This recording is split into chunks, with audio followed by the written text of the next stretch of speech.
No more bad government in Nigeria. Nigeria what? The only media that have been consistent speaking against the bad government and for the purpose for reformers. Nigeria what, yo?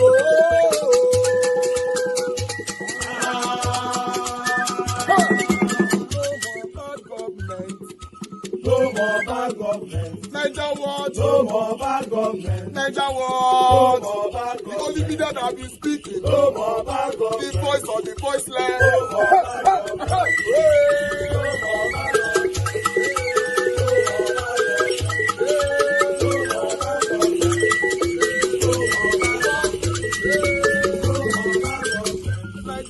No more bad government. For the poor, no more bad government. Niger what? No more bad government. Niger what be here? No more bad government. No more bad government. No more bad government. In Nigeria, no more bad government. No more bad government. No more bad government. The only media, the number one media in Nigeria, no more bad government. That have been speaking against government. No more bad government. Niger what? No more bad government.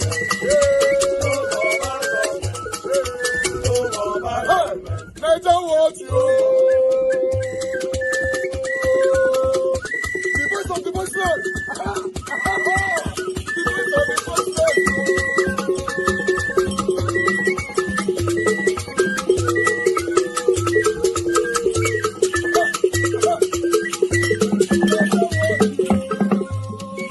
Voice for the voiceless.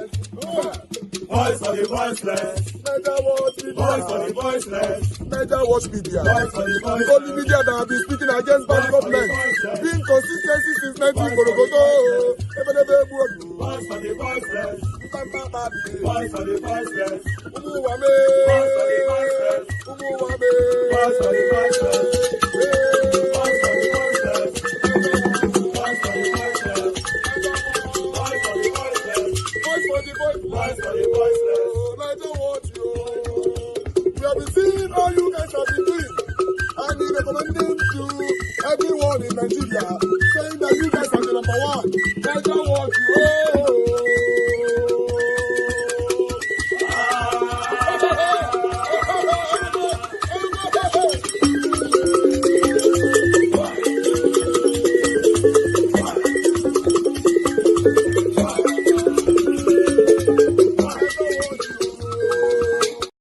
Politician and public affairs analyst. He says that he just escaped being in the middle of that coup in neighboring Benin Republic by the whiskers. He loves to go to Benin Republic and has filmed, well, his journeys on more than one occasion, visiting Benin Republic, the sights and sounds, the beauty of the place. And he says it's just a place he loves to go and relax. So the news was really very alarming and shocking for him yesterday. Chief, thank you so much for joining us this morning. I can only imagine just how you must have received that news, and I do not know what relationship, if any, you share with the President, Patrice Talon, and if you have been able to speak with him in the wake of what we now know is an attempted coup. But are you glad that it is now, it only ended as an attempt and that it wasn't successful? Good morning, Imambe, and thank you for inviting me. Yesterday, to me, was very surreal. I was going to wake up in the morning at 5 a.m. to head straight to Cotonou, have a quick breakfast, and then head out to Lomé, and from Lomé to Ghana. I've done that trip too many times, and it's something I love to do, especially on Sundays, because there will be no traffic. So, but unfortunately, the night before, I had all my international papers, but then I asked my driver for the vehicle particulars, and he only had the photocopy. I wasn't comfortable with that. I searched everywhere, my 2 offices in Lagos. I searched in the night, and maybe around 11 or thereabout, I thought, transfiguration of the country within a few years under President Talon. Region where we've seen sit-tight leaders. I'm just a little curious, though. Do you think that in the event, now that this coup has been foiled, does it really spell stability for the shaken country that is our neighbor? Our president, Patrice Talon, I must tell you, is a very strong leader. Very, very strong. Maybe comparable to President Paul Kagame of Rwanda. So I believe he's going to clamp down on the coup plotters, and maybe this will further stabilize his country. I don't know. But I pray that he's able to use all the wisdom he can muster to bring everybody together in his country. Unity is key. In a situation where there is no unity, then these coup attempts will continue to happen. And don't forget that several of the Francophone countries that we used to describe them, I know a lot of them now are trying to detach themselves from France. Right now are under military grip. So that may be the attraction to the coup plotters, that, hey, okay, why can't we have, what is happening in Burkina Faso, in Mali, and other places. So, but Benin Republic being so close to Nigeria, for me, that was too close for comfort. I saw a statistic that says that Benin is populated by about 40% of Nigerians, and a lot of those Nigerians are Yoruba-speaking people. What we used to call the people, around Badagry and some of them in the Okeogun, So, in fact, majority of their leaders speak Yoruba. You'll be surprised. Their former president, who I know quite well, Professor Yayiboni, speaks, Yoruba, and they are very, very much close to Nigeria. And you can see President Patrice Talon is very close to our own President Bola Ahmed Tinubu in Nigeria, and that's why I believe Nigeria must have jumped at the opportunity to assist him yesterday in sending our Air Force bombers and everything. Well, I know that Ayo also has questions for you. Ayo. Well, thank you, Mark. Chief, there's just one question that I asked earlier. On the one hand, many of these the coups that we've had happen on the, should I say, the upper part of the African continent, and the lower part seem to be coasting easy with their democracies and all of that. So on the one hand, what is that saying something to us? And secondly, there are those who have been wondering, and in all of these, military takeovers and interventions and all, nothing significantly has been heard from the African Union, leading to the question whether or not the African Union has teeth, or it's just a club of friends.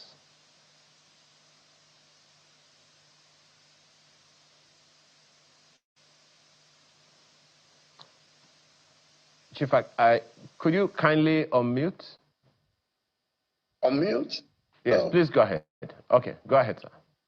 Okay. So, the truth is that we love in Nigeria to speak about, we're a sovereign nation, nobody should interfere in our affairs. Yes, the African Union, I'm sure they will speak by today. Yesterday was Sunday, so I'm not sure if anyone was at work. I'm sure they will speak today, but it will just be the usual diplomatics, and there's not much they can do. The intervention of Nigeria today is still quite sketchy, so I don't know what happened, who prompted it. They are saying that President Talon requested for help from Nigeria, so that is going to be a bit controversial. If you go on Twitter, X, platform, you will see a lot of people complaining that what is the business of Nigeria in intervening and bombing people who they describe as revolutionaries on Twitter. I don't know if they were revolutionaries or just military adventurers, So I don't know what African Union can do. You can see that even when our president spoke about intervening in the Niger Republic the other time, nothing came of it. At the end of the day, we just spoke and we couldn't do anything. So I'm sure we have to wait for this week to hear what the citizens will be able to say about what happened in the Republic. What we're hearing so far is from the angle of the government. So, but we are hoping that the opposition, for example, in the Republic, will be able to speak and let us know what exactly is ongoing in their country. For now, everything is sketchy. All right, well, that's one. But how about the fact that, okay, maybe one other question we should be asking is there any comparison then, in your opinion, from what you know, between the African Union and the European Union? The European Union is, of course, said to be an economic power bloc, and it's like there are rules that every nation member, or rather every member nation of the EU, have to line up with. Do you see that kind of thing happening in Africa?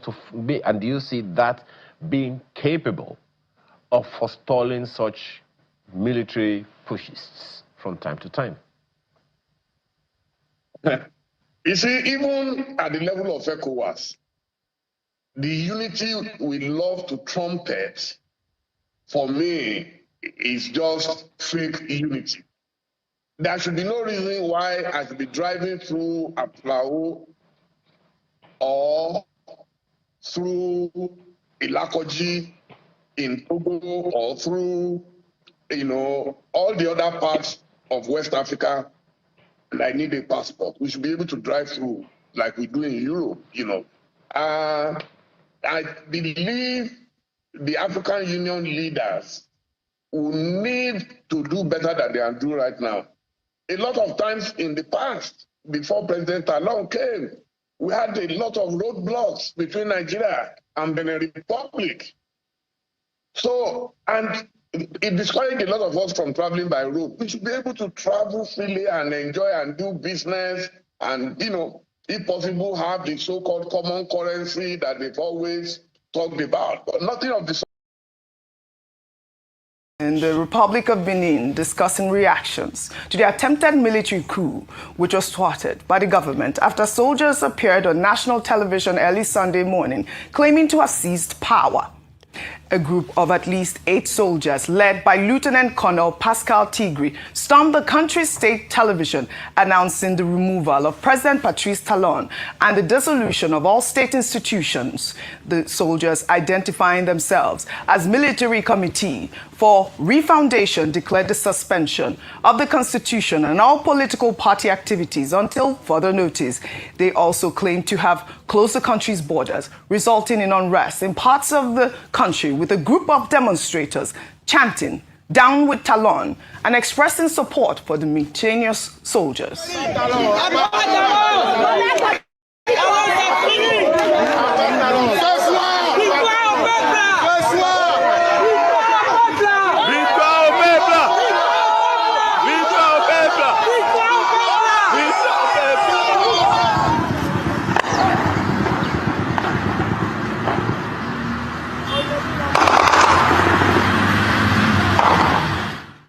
Well, barely 12 hours after gunfire first rang out in several neighborhoods in Cotonou on Sunday, Benin President Patrice Talon announced that the coup had been thwarted, stating that the country's armed forces and National Guard, loyal to the Republic, asserting that they stood firm, recaptured their positions, and cleared all resistance held by the mutineers. 14 people have been arrested in connection with the coup attempt. Well, this attempted coup adds Benin to a growing list of West African nations facing military takeovers. The timing of the coup is significant. Benin is preparing for a presidential election in April that would mark the end of President Talon's tenure after 9 years in power since 2016. And I'll take a post on X from Delta Wire. He wrote, "This trend will keep reoccurring amongst African states unless there is a massive international revolution that compels our leaders to start governing with fairness and equity until they start utilizing resources of the state for the welfare of the people. Africans will keep rising every day in whatever form, shape, or nomenclature until the people start seeing the dividends of democracy. They'll keep being rebellious. African leaders are the problem, and they evolve from amongst us. We're all culpable on this. Well, amid reactions to the failed coup attempt, the coup leader, Pascal Thierry, reappeared in a video which went viral on Sunday, stating that they undertook the mission to free Benin from the dictatorship of President Talon before going on to caution France to stay out of their internal affairs. While ECOWAS released a statement on X condemning the coup, describing it as an unconstitutional move, while Nigeria's Ministry of Foreign Affairs stated that they stand in firm solidarity with the government and the people of the Republic of Benin. Subsequently, at the request of President Talon, Nigeria sent Air Force fighter jets and ground troops to take over Benin's airspace and help dislodge the coup plotters, eliciting more reactions. There was a statement that was sent out by Bayo Ononuga. If we can take that statement, he wrote, President Bola Ahmed Tinubu has commended the gallantry of Nigeria's military on Sunday for responding swiftly to the requests by the government of Benin Republic to save its 35-year-old democracy from coup plotters. Well, he went on to state that the Nigerian government acted on two separate requests from the government of Benin. First, by ordering fighter jets to enter the country and take over the airspace to help dislodge the coup plotters. And secondly, the authorities in Benin requested the deployment of Nigerian Air Force assets within Beninois airspace for surveillance and rapid intervention operations under Benin-led coordination with Nigeria's Chief of Defense Staff, General Olufemi Oluyode, confirming that all the requests had been fulfilled. And, you know, I wanted to take that response from an ex-user. I'll take that response after I hear from you. I'd love your comments about what has been going on so far, with the fact that, you know, the President Bola Ahmed Tinubu had, you know, responded to this coup attempt swiftly. And the word swiftly had to be highlighted, really. Go ahead with your thoughts. Okay, so a number of things this morning. Number one is that Benin Republic is about the same age as Nigeria in terms of independence, gaining independence. Benin Republic gained independence on the 1st of August 1960. However, as you can tell, they haven't been able to fully enjoy the dividends of the democratic system of government they've adopted, you know, since gaining independence. And this, you would see the trend across different countries on the African continent, and particularly the West Africa region, whereby there have been a number of coups. In the Republic of Benin itself, only less than a year ago, you know, to express his swiftly. And, you know, that was a harsh response. No, I mean, I would call it, you know, it would appear harsh on television, but that's really the mindset of a lot of Nigerians who believe that these are the things that are going on in Nigeria. I'm hoping that Nigeria can actually also swiftly respond. Online, we also saw reports that the invasion had occurred. We saw some videos that were posted online as well. Yeah, that's one of the videos we saw from Cotonou with an actual, you know, time code from that country. And I'll take a post from investigative journalist David Hudeyi, who wrote, I think Nigeria is officially over tonight. Bombing your neighbor because a white guy in Paris told you to. Carrying out airstrikes against a fellow African country because Emmanuel Macron wanted you to.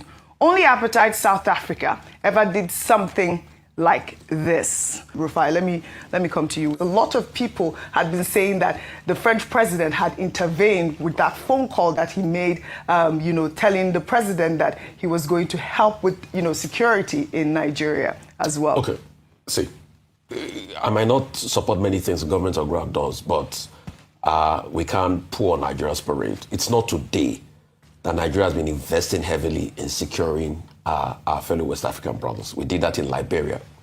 Over the years, between Liberia and Sierra Leone, we spent about $15 billion of our own money. So it's not today we've been doing that. The problems we had with it was that the president was supposed to notify the Senate about it. Secondly, the question we should now ask is, there's also a correlation with the case of Niger. That, okay, in the case of Niger, we didn't go in there because there were protests and everything, because of cultural ties and all of that. But the most important question we should ask is, what is leading to all this coup? African leaders themselves. Talon is not his say. See the protests. People were saying, Abba Talon. Down with Talon. So a lot of people were not really in support of this man that had victimized a lot of people in this country. He has put in his finance minister as a likely successor now. Just on Saturday, the National Assembly in Benin Republic passed a law saying they were going to extend presidential term and things like that. So the leaders themselves have not crowned themselves in glory. And that's what we should keep talking about. If we keep having these Yahoo-minded leaders on the African continent, and once they get into power, they think life is all about them. And it's not only Talon. We could go back to the days of Matthew Kerekou. Kerekou also did the same too in Benin Republic. So when are we going to sit down with these leaders, abar with these leaders? Just like Thomas Isodore Noah Shankara used to say back in the days, colonialism, abar, imperialism, abar. When are we going to say abar with these bad leaders on the African continent? Because if we don't say that, the coup will continue to happen.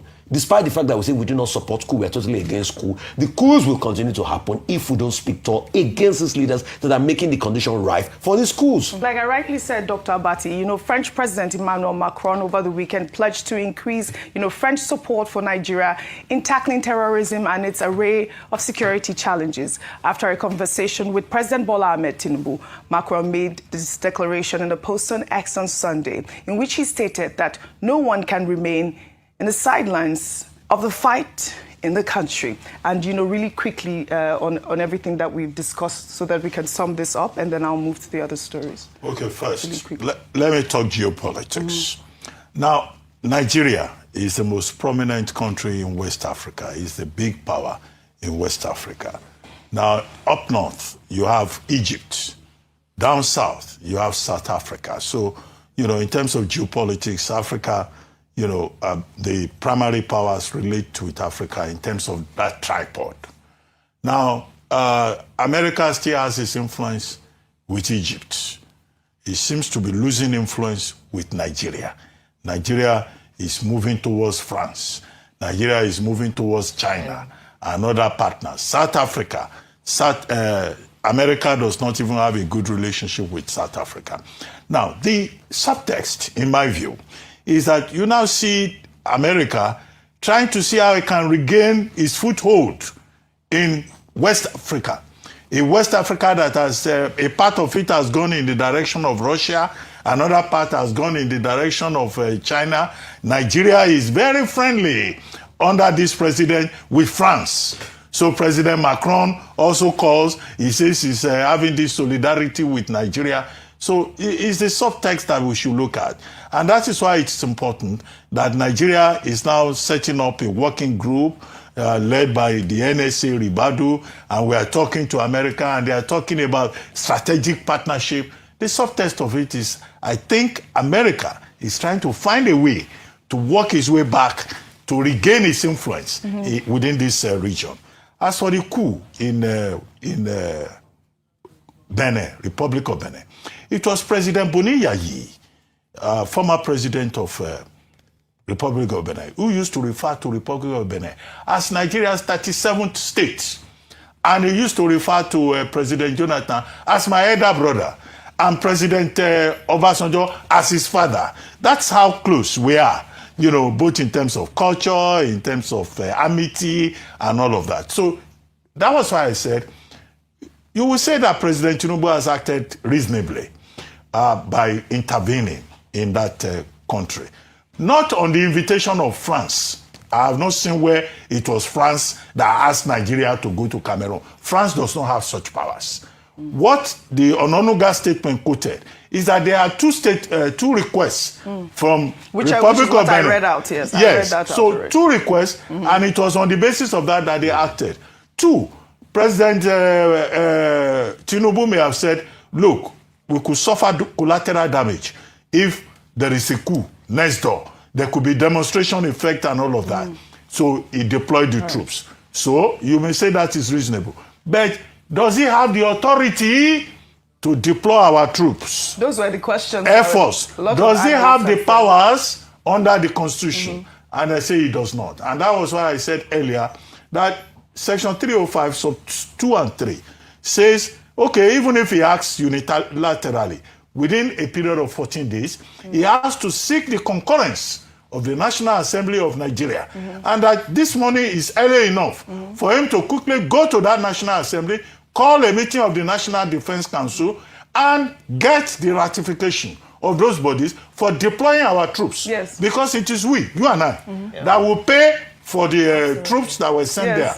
You know, which is why you've seen... And Nigeria is a sovereign country. Right. So it needs to get that concurrence if they are going to remain there. And if the Senate says no, the National Assembly says no, as they did in the example of Niger, then those troops will have to return immediately. So that is what the law says. So even when the president of the other country requested for him to have invaded, you have to go through the National So you see the Assembly reason why, you know, people on social media, investigative journalists like David Hundeyin will say that, you know, Nigeria should not have acted that way. People are now even saying, so why are we condemning the invasion that Trump had said, or Trump had said that he was going to? No, that's a different I'm just saying, those are the response. That's the response. It's not intellectually connected. No, why not? If Trump said that if Nigeria does not keep its house in order, we will send troops on ground. That's all he said. And then the whole country went, you know, berserk. Now Trump will need to get the concurrence of Congress. Which is why he has said... He doesn't get. He has to... No, the extract in Venezuela, did he get the concurrence of Congress? No, he has not declared war yet. Did he get the concurrence of Venezuela in the airstrikes he did in Venezuela? No, he's still doing body language. In the Eastern Pacific Ocean. Audrey has a point. Audrey's right. Audrey's right. This is the conversation. It's the same conversation. No, she is correct. But why is it not different? It is the same conversation. Why is it not different? Dr. Abati. Which is what you're saying now. He cannot declare war. Which is what you're saying. The Congress is now tackling Trump on those airstrikes now. That's just it. So it's the same conversation. No, you are correct. He has not declared war. It's not a case of declaration of war. Openly bombing another person territorial ground. It's not a declaration of war.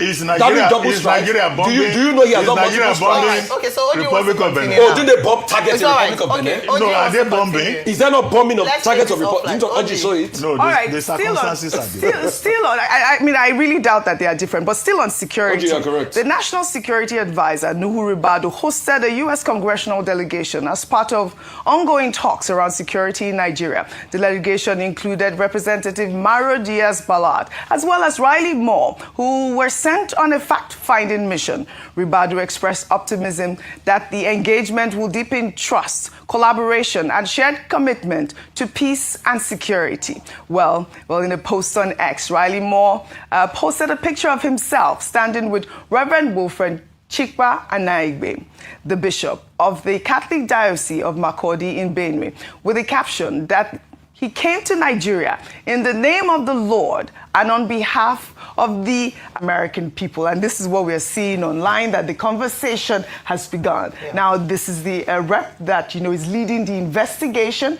He was sent by Donald Trump to actually lead that investigation in Congress. And it's good to see that, you know, Nuhu Ribadu and, you know, even the U.S. ambassador of Nigeria, they all met and the conversation has begun. So hopefully, I mean, this is, I believe, the right step, the right sort of diplomacy that we need to see in tackling this sort of insecurity that we see in the nation. Because we have discussed the story at length, I'd like to take another story now.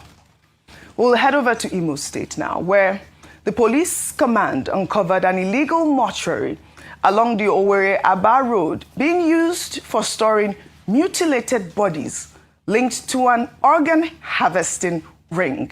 Over the weekend, security operatives reportedly found hundreds of decomposing and dismembered bodies inside the morgue, which has since been identified as the Ugudi Cottage Hospital and Mortuary Services. And upon inspecting the morgue, the police also uncovered a shrine belonging to the suspect named Stanley Okparugo, who is currently on the run. We visited this place. We saw... I'm not alleging, okay? I am not saying allegedly. I am telling you now that Harrison former staff called me yesterday and downloaded information that shocked me to my bone. Wow. Harrison is a kina himself. Harrison is an ini. This is what is called breakthrough in a long run of criminality of Harrison Gwaminishu. A long run that lasted since 2018 to today. Thank you, sir. Mr. Ben. Go ahead, man. I understand. It's sir. Thank you, sir. I understand your feeling, honestly. Most especially when we are trying to portray good attitude and character, and people are sabotaging it. You know, I'm in Nauchi. I'm calling from Nauchi. You are calling from Auchi? Yes. Wow. Yes. Nauchi. The girl, the lady in question, the father just left my shop now as I'm talking. So because he washed, there's one mosque in front of my shop in Nauch. My name is Blessed. So yeah, Blessed. Okay. So the lady, the house is behind my shop, right in Nauch there. So I understand when we are talking about the feeling, I think people quick to judge when they are not concerned about that matter.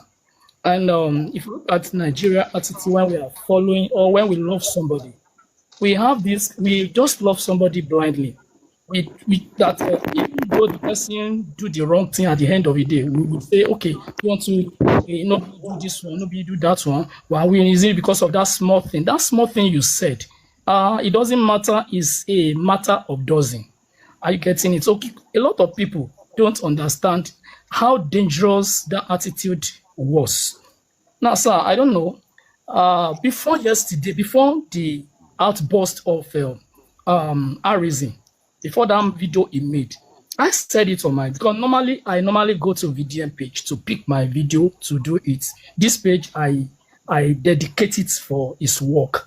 So that's why I wait for him to put the video and do it. And believe you me, if VDM that I'm following now because of his work do something wrong, the same platform that I'm using, that is what I will use to criticize him. And that is me. Because I am not following you because when you do the bad thing, I will not come out to tell you that what you have done is wrong. I'm not that type of person. What Terrorism did, I was waiting for VDM. VDM, I was not seeing any video. I went online. I registered my opinion. I have been following Terrorism as well because of the work he has been doing. But when it comes to this stage, I said, no, this is out of it. If this is a technique, I told somebody, I give an analogy that let's assume somebody left phone behind or carelessly somebody keep the phone. And I want to carry that phone to hide it. I will tell somebody around that place and said, this phone, I want to keep it because this person left this phone carelessly. I'm not going to take it and hide it. I didn't tell anybody. If at all, Terrorism has the system of doing his work by removing the money, he will have told somebody who will bear the witness that this is the way he has been doing the work. I said, this attitude left a lot of questions behind. Number one, is this how he has been removing money from people, from the victim that are being in the hand of Kinakina? I asked, okay, or is the money part of his own share that he received from the, there are a lot of questions that left in our mind. Then after that one, I never in my life for one day verify who Terrorism was. I went online, started studying about Terrorism. Who is Terrorism? Because that attitude, I never even heard anything about Very Dark Man or anything. I started. Then I checked since 2018, reach now. Terrorism has series of monetary, dishonesty. From that time, reach now, that thing, I opened my mouth, I could not even finish. And then this morning again, I listened to Parara. The same thing I studied online. Parara said the same thing. I said, no. For the fact that this guy is entering the bush, and now let's assume you did it like that. If this person is your brother, how will you feel? Because the guy in the bush now, I know the house, because I know in fact, he's our customer. We've painted his car in my shop. This person that is in the den of this Kinakina. Now, if he's your brother, how will you feel? That's the question I have a lot of people, because a lot of people are coming out, a lot of things that Terrorism have done for Nigeria, we're not supposed to pay him like that. I say, fine, put yourself in this shoe. Let's assume it's your brother is in that den. How will you feel? Honestly speaking, Terrorism have not done better. And the best thing that very DM could do, he has done it. Immediately, he called them. This thing should not go online. And at the end of the day, they are threatening the life of this guy that connected them to them. I said, even the person that called and said the money is not complete, this person is supposed to be provided. is supposed to be provided. Maybe he has some secrets. Because my sister, I want to stop you here, and I want to appreciate you, because I've always said on this platform how his pattern works, how Harrison pattern works.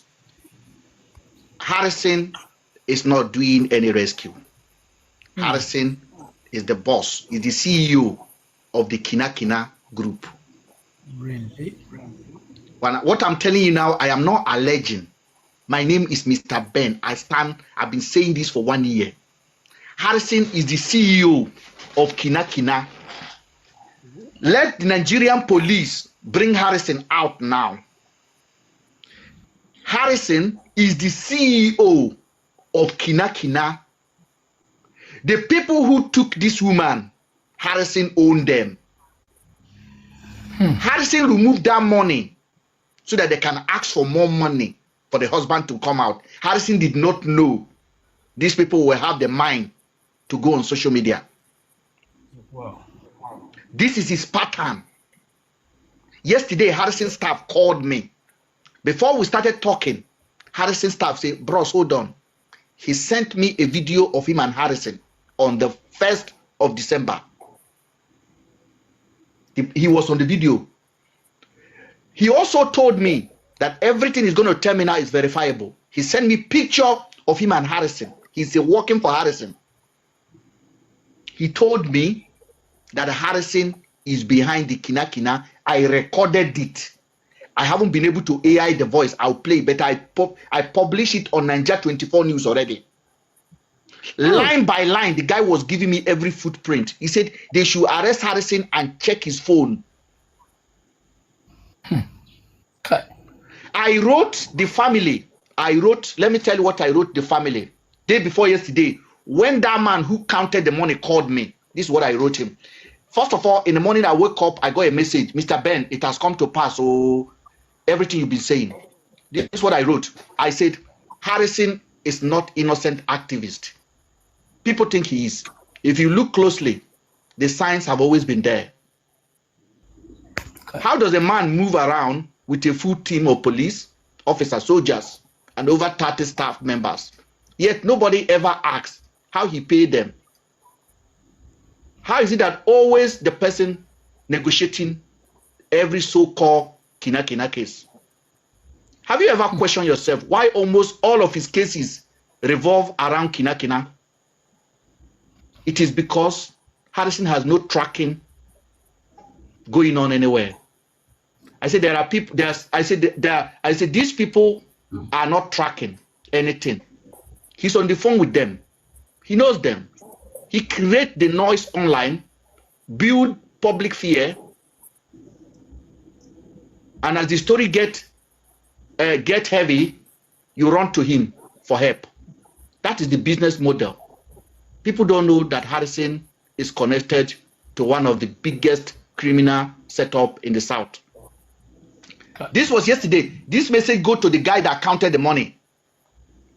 I said, in the South, yet they call him hero, activist, savior. And when I say on my platform, may Harrison not happen to you, you think I'm exaggerating. I said the day Harrison happened to you, you will understand the meaning of danger. Hold on. I said the only good news here is that this case is now in the public. And the man involved will almost likely be, hold on, I have the second part. The man involved will mostly likely be, okay, I bring the man involved will mostly likely be released. That's what I say. Okay. Now, this was a message I sent to the brother to encourage them. It's long. I tell them what to do, the step to take. I said they should keep the pressure on. They should arrest him immediately. That was yesterday. I know Harrison. Harrison is a Kina himself. Harrison is involved in money. 20 million, 10 million, 15 million. Harrison collected that money to set the family up for more money. He didn't know that guy would go online. So, Nigerians. Can I say something now? Go ahead, man. Okay. Let's just assume he did take money. Now he has been going to the bush like a hunter, like people say, oh, he has been doing it. He go and rescue people. Is it a business venture? And is it the right thing to do? Where you go, we are all outside in the world, and the whole world are mocking on. Is it encouraging them or discouraging Kina? Because to me, I don't get it. They say he's doing a good job. You go there, they kidnap some people. You go and rescue them. You go inside the bush. Instead of every one of us to now come together and cry out to the government, and even we are even accusing the government that paying this kina to rescue some people. Is it the right thing? Is Harrison is encouraging that kina? He's enjoying the business. Harrison is in the business. Madam, the Ratte mom, please, I want you to conclude what you are saying because I know I interrupted you. I'm sorry. Sir. I really want you to continue. I wanted to just give you that base that you must never see Harrison as a mistake. Harrison is the biggest danger. I tell my people, if you see Harrison here and you see Kina here, run towards Kina. Now money they go. Harrison is the most dangerous. The love of money that entered that boy head, he can pay his own mama.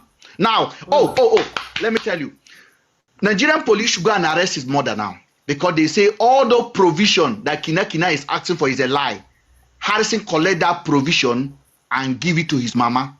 They say his mama they dash people milk in Asaba.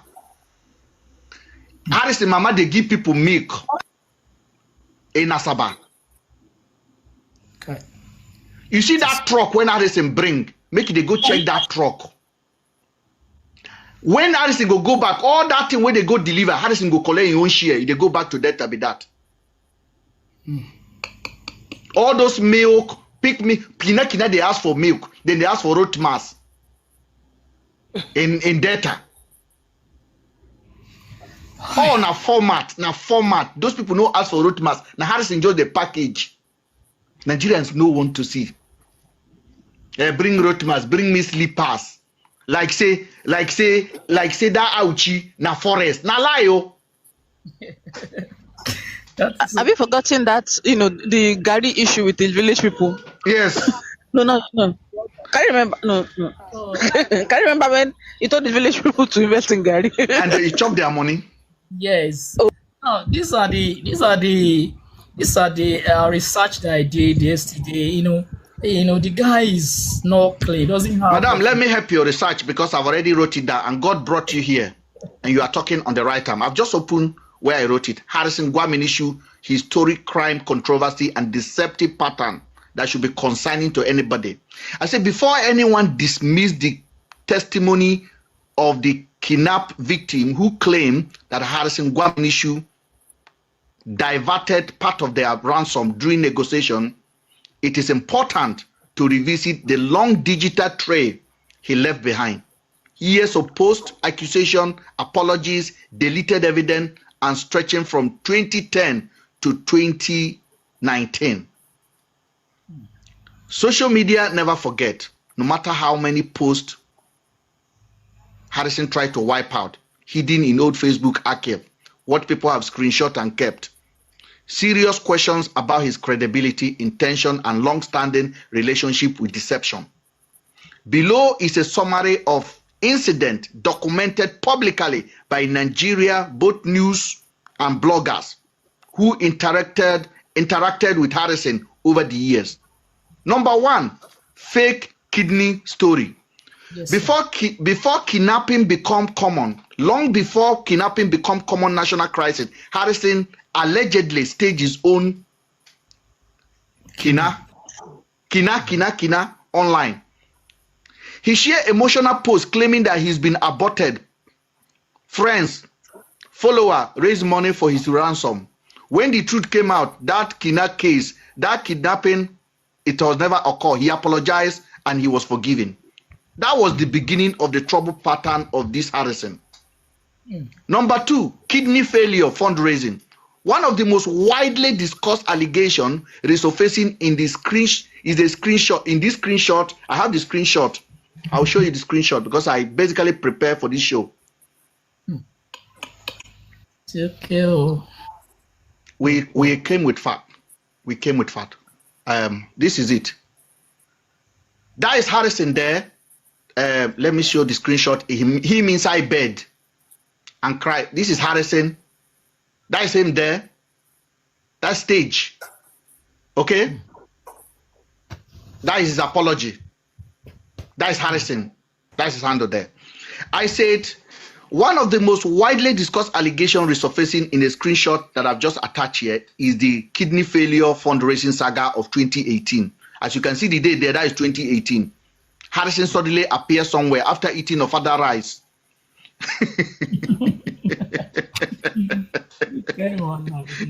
And he posted a picture of himself lying in a bed, in a hospital bed, and a story claiming that he has a kidney failure.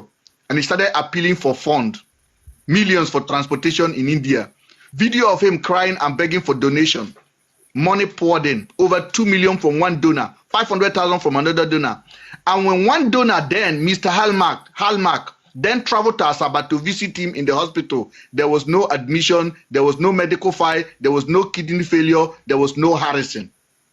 Nothing. Not long after, he appeared driving a white SUV, sparking outrage. His wife then was social media drag. Harrison then came out and apologized. That is the apology. That's number 2. Number 3, posing as a lawyer. Screenshot here. We're here. Oh.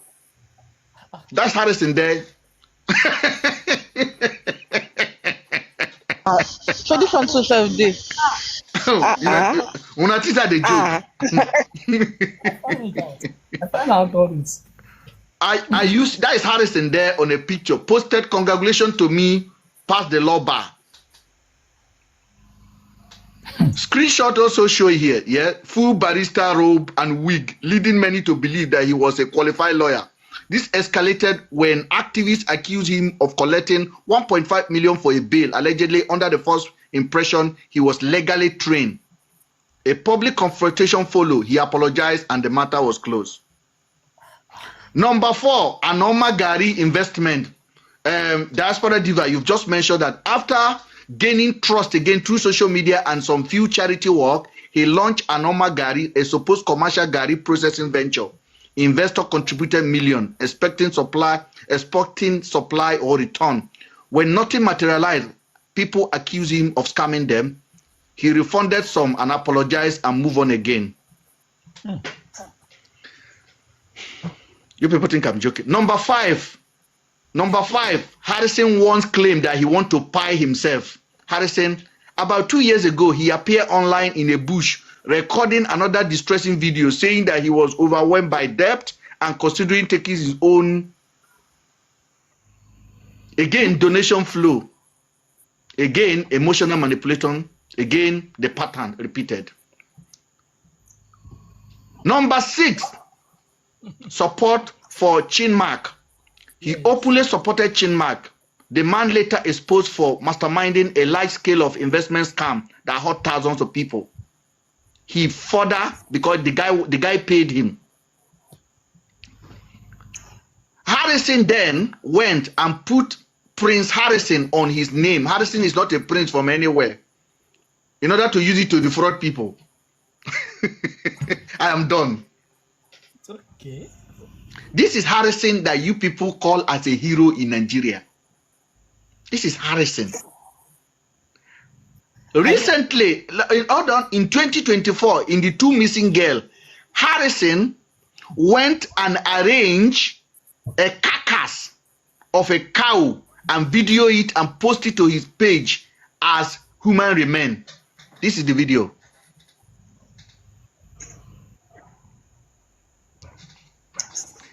Can you guys see what I'm showing you? Yes. Let me show a better video. Let me show a better picture. A better picture. You can see. So that is the picture. I don't know if the picture is bigger enough. Because I'm not playing. No, we came prepared. We came prepared. Can you guys see it, ma? I don't know. I think somebody can highlight it. I don't know why it's not blowing up. That is Harrison there. In the 2 cases of missing girl, Harrison went and carried cow. I have the video. Cow. And video it and blur the video and posted it on his Instagram. And say, today we find somebody. After 30 days, we find a human decomposed. Up to today, Harrison have never told us where is that body. It was fake. For 1 year, I've been shouting. Forget many things, you see. Yeah, go ahead. After the Andrew case, I can't remember that they carry truck, go Andrew house, carry only belt, he carried truck. Harrison carried truck, enter Andrew house, park his property. All of his property. Harrison was wearing Andrew's shoe. Was even wearing Andrew's shoe. Harrison was wearing Andrew's shoe and overall to do content. That guy is a kleptomaniac. Can you imagine? He's a thief. So let me be honest with you guys. People are writing me, people are congratulating me. Mr. Ben, congratulations, you've been vindicated. I've always been vindicated. And I'm going to advise all of you today. But before that advice, I want to pray for you. That may the day the enemy comes to you, may they not be able to take your voice away. They can take your money. They can take your money. They can take your friends. May you have your voice. And may God give you power to use that voice to speak for yourself. Even if you have to be the last witness for yourself. What Harrison tried to do last year was to silence me. In the case of these 2 missing girls. All right. Thank you very much, my people. I would like us to, Mother Rita, we can see you. Stephanie, I can't see you from the back. My brother Yamato, I need to see your camera so that I can bring you in. You know, yeah, but the last video that I have for you guys, this one is just 3 minutes from Very Dark, but I want us to listen to this quickly.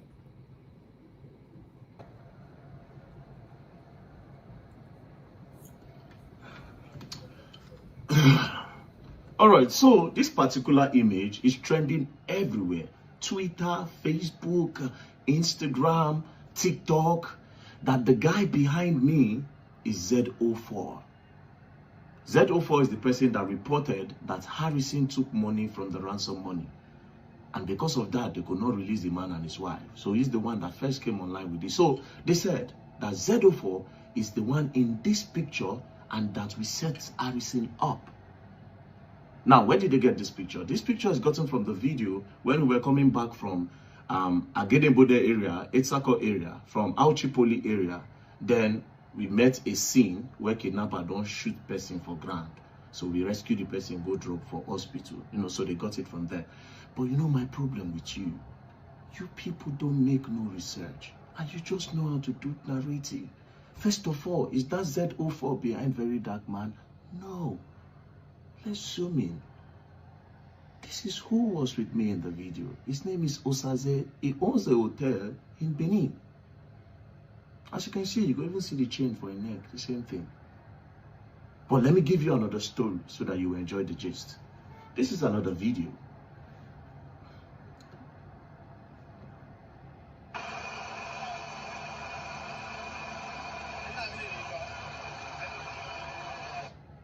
Now, pause, zoom in. That is Z04, the guy that reported Harrison. Play it again. Pause, zoom in. This is Osaze, the one behind me. As you can see, we are all in this scene together. Do you know where we got this video from? It was when I went to Edo State because of the Fina sister issue. And we're creating speed breakers. Not just that, we're partitioning the bends and the curve of the road. So these people are based there. We met them there.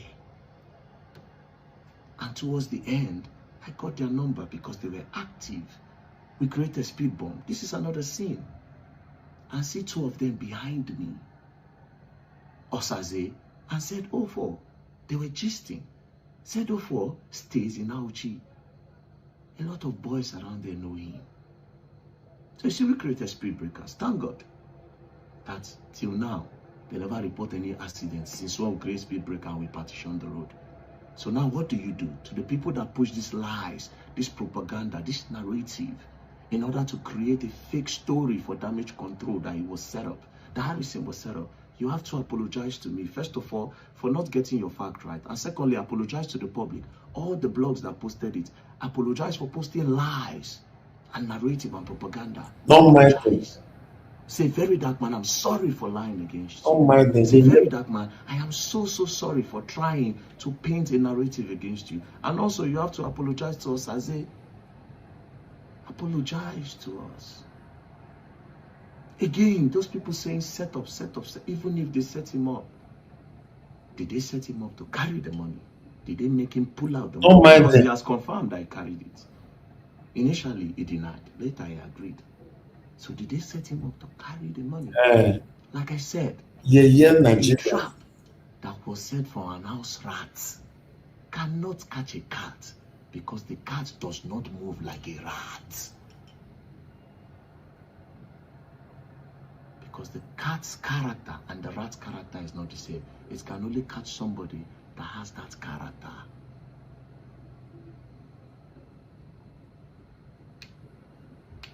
You can set very dark man up. Just use a single mother. 80% chance that I will fuck. Real good.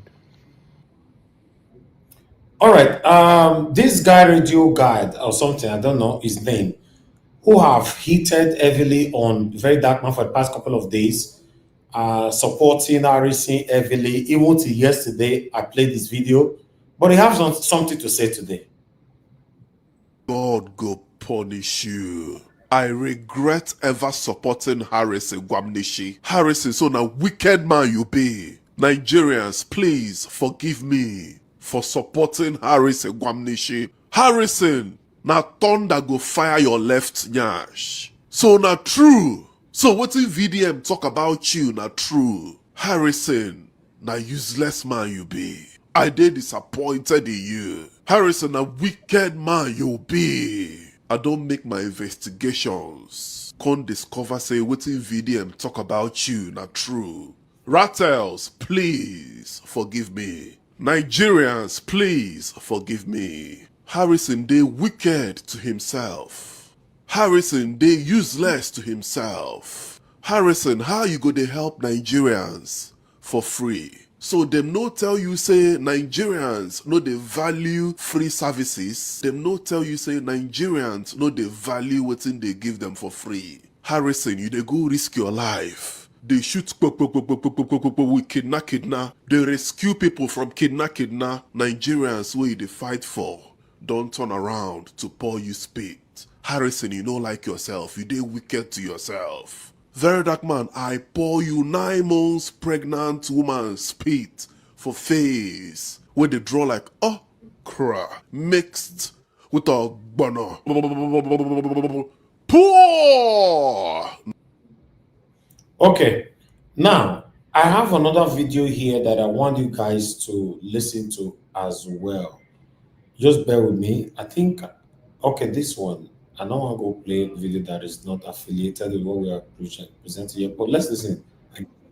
Okay. Well, most people on social media knows Harrison is mostly involved in rescuing kidnapped victims, working with the police. But most of you don't know his past. And that is where the issue actually is. The Harrison case has been trending for the past 5 days. He's currently in police detention. But in summary, grab a popcorn, click the follow button while I analyze this for you as usual. Listen, Nigerians, these 2 couples were kidnapped. Mr. Zofor was contacted. Then Mr. Zofor contacted Harrison to come and help the family of the victims as usual. Harrison then went to Auchi. It was said that the kidnappers initially asked for 50 million naira, but they later settled for 20 million naira that the family was able to raise. The family then took the 20 million naira to meet Harrison at the hotel he was lodged at in Auchi with Mr. Zofor, right? Harrison and one of the brothers of the victim went into the bush to go and meet the kidnappers, right? But Harrison stepped back at a point, then asked the brother to move front, carry the money, go give the kidnappers, right? So when the guy met the kidnappers collected the bag of the money, but notice it was lighter because these people said they have been in the business for like 15 years, so they recognized how heavy 20 million naira in cash would be inside the bag because they didn't have time to be counting 20 million naira if it was complete, but they knew it wasn't complete, so they suspected. But you know, a kidnapping exchange will happen in a rush, so this kidnapper was like,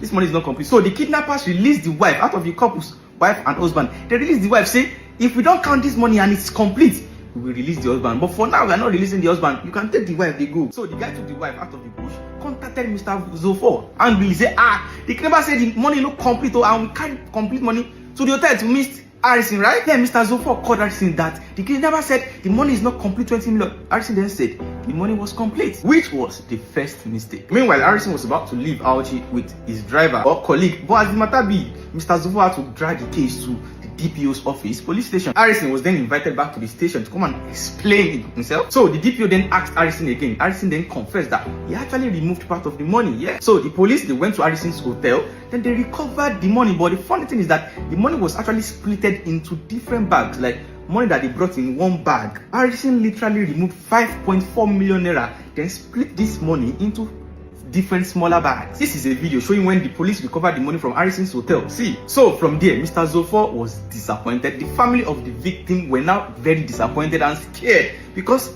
Harrison didn't tell them that he was going to remove the money, like 5.4 million naira out of 20 million naira. But note that Harrison wasn't detained by the police that day, but his friend's truck, they asked him to leave the truck. So Harrison left out that day, but Mr. Zofor, the family was now mounting pressure. Mr. Zofor said, now you help us bring Harrison. No, Harrison don't F up. So then they mount pressure, say, if anything do the remaining husband, they don't release wife. Say, as the kidnapper say the money no complete, now the one kidnapper, if anything do that husband, now you. So Mr. Zofor was scared, then he came online, made a video, this trending video.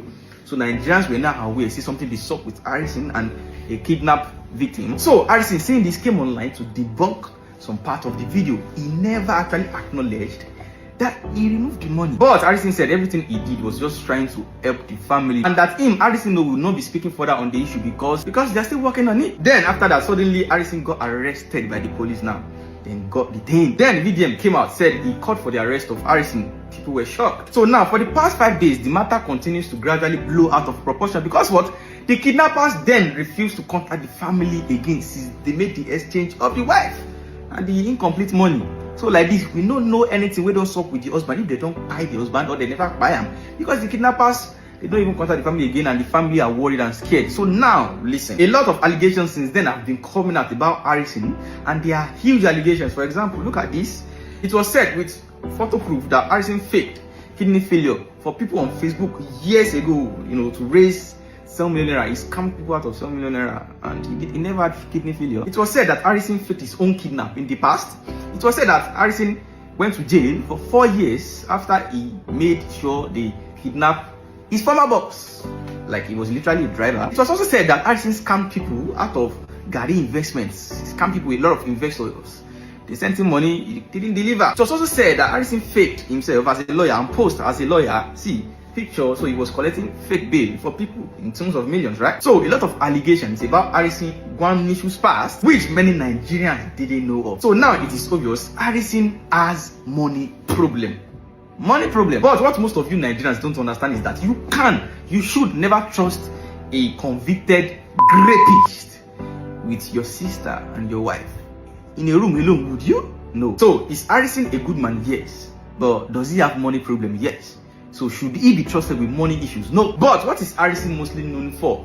Rescuing kidnapped victims while working with the police, in which Harrison has been entrusted with a lot of millions of naira. So Nigerians, you all have to remove emotions because everybody actually has a weakness. And I usually say nobody does anything for free, including me, myself, immunizer. Nobody does anything for free. Anybody that is actually doing something and the person is involving it on social media, the person is not doing anything for free. It's not doing it for free. Nobody does it. So it is literally a business. The only way that anybody that fights for the justice of fellow Nigerians can actually be neutral and good is to actually be earning before content creation or activism or whatever you do to fight for Nigerians. Because if you make fighting for Nigerians as the source of your it can never work. So if you are not making money before you start content creation, activism or anything, you will be compromised. Your integrity will be flushed down the drain, and that is fact. Because this thing where we do, easy. So you have to actually be making your own money before you are doing this, or you are actually doing something else, and that is fact. Quote me anywhere. So it is Monday. We are waiting on update because Harrison can be bailed. Like, it's a bailable offense since we never know if the man don't buy or he never buy. But if the man buy, Harrison is straightly going to jail or prison, because that's for sure. If you know commodity money, would the man have been, So his lawyer came out saying they wanted to plant a chip inside fake notes to add to the bag so that they know that's a lie. Because what? fake currency was not in the bag. If it was there, it will complete with the money. It will not be light and cheap. Tracker is not something that is small. That imagine you want to put tracker. Tracker is not known. So if you put tracker inside the bag, it should be easily detected. Tracker, if they won't come on it, they're not going to see the tracker. And if you say you put, you wanted to, there was no fake note that was inside the bag. So that was a lie. So we Nigerians, we are not mumu. So coming from Harrison's team, so let Harrison come out. You're going to see updates. So you click the follow button now. Subscribe. All right. You know, we need to play videos like this to allow it to sink into some Nigerians who choose to be sentimental over this whole thing. Like I said before, there's nothing wrong if you have a favorite, but you will be satanic when you know your favorite is doing the wrong thing. You still have them as your favorite, including myself. I've said this so many times. If you know that the day you will know I'm doing the wrong thing, please call me out. Yes, you might not stone me if I admit. Say, okay, my people not verse. Like RC did that video that day. Say, okay, I've done wrong. I removed the 5.4 million naira. I want to apologize. I know the consequences might be very, very serious, but I did. For me, one thing I love so much in my life now, person they tell truth to. You understand? Somebody that say the truth at all time. But when you're not beginning to lie and use more lies to cover your lies, that's where problem lies. You know, I said it yesterday. I said I don't want to reveal more. Even though before yesterday, I said I know more about RC, but I don't want to say more. But I want the police to take charge. But yesterday, I revealed to you guys that RC have line of lots of criminality. That is a history of criminality, allegedly. I said, but I will not say more now. I even went on by saying that they had issue with one of our brother about Obaze, you know, in the past, which I came into that matter, which was 3 years ago. RC reached out to me, myself, you know, that this is the situation he's facing and all that, blah, blah, blah. I came in and that matter was carried out on social media 3 years ago. So, but the reason why I was holding on, because I'm the kind of person, I like to work with facts. All my life, even though I studied film and media in one of the prestigious universities in the world, but the way I run my media is based on facts only. I don't just talk because what people say. Many of you that have been following me for a while, you can testify to that. I was still very, very skeptical over my submissions for the past couple of days, but I was assuring you indirectly that RC is in trouble. Although some of you said, no, may RC fair come and come talk first. Were you aware that RC fake, you know, his own illness and 7 million naira were donated for him on social media and this man was not sick at all? Were you also aware that the person that RC was driving before, because he was a driver before, that the director was kidnapped? And those kidnappers, they counted Harrison at that time, although Harrison said he did not. But he was sentenced to 4 years in prison. Were you aware? You can't just come on air. For me, I believe anybody can change. If I was to be the person who run out ever since to say, oh, Harrison, this is the way they do someone and not mine now, because you people might stone me, even though this is very obvious that this man, what he's doing is not right. Una still they stone us already. I saw 2 comments already, even all that we have presented. One said, I still don't believe anything until RC come and talk to them. You see, so Nigerians, we are the problem of ourselves. Now, this platform a day yesterday when I asked Mr. Oduwa, I specifically asked him that question. Mr. Oduwa, the person's life that is online now, what about if he died? Mr. Oduwa responded by saying, I don't care. What I care about, Nigerians should go to the bush. I beg, how many people here may not be like they lie against them? I actually ended the show because of that statement from Mr. Oduwa yesterday. I was still having a video to play. I just decided to say no. Because you can't be with me on this platform. We are speaking truth to power, calling out our satanic politicians that are impoverishing us, pouring out our plight every day. Then it comes to somebody you like or love so much, then we begin to blab. I don't understand that area. This supposed to be seen or understood from day one that RC came out making a video. He declined the fact that he have returned 5.4 million naira back to the police on that video. That one alone. Maybe not because say our job, investigative journalism and all that, but still, there's what we call common sense. You should know that this man video, you don't mention that for his side. Why? Because some of you hate Very Dark Man, you started lambasting. I've seen comments everywhere on my platform, on my pre-recorded video, on other people's platform. Say, what did the warriors? I ask you guys a question. Have you, in case you don't see it, let me know, seen Very Dark Man come on air to lie? Maybe later you not get on, you not get to reveal that Very Dark Man lied in this area.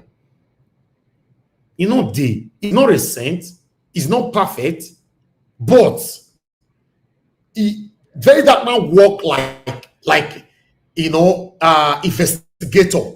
Now say they work. He don't just come on air to chase crowd and start talking. He's not a perfect person. He told RC, he called RC after the family of the victim cried to him. He called RC. He told RC verbally by himself that RC, I beg, don't make any video. We don't want the kidnappers to know that money was removed or you removed this money. RC betrayed Very Dark Man. Quickly come out to make video. Upon all that proactive, satanic proactiveness, today, what can happen? Even more things that some of us already know about you or some Nigerians already know about you is not revealing now. It's very unfortunate.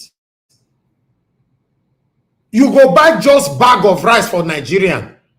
If you go buy key person, that Nigerian where you buy bag of rice for, no go ever reveal you.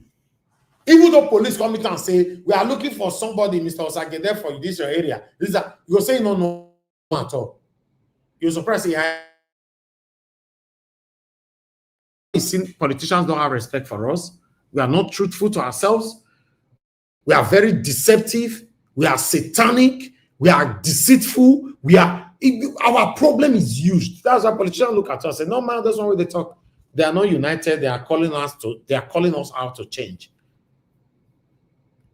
How can anybody, even though your own father, they say your papa thief something, as a responsible person, you have to stay in the middle.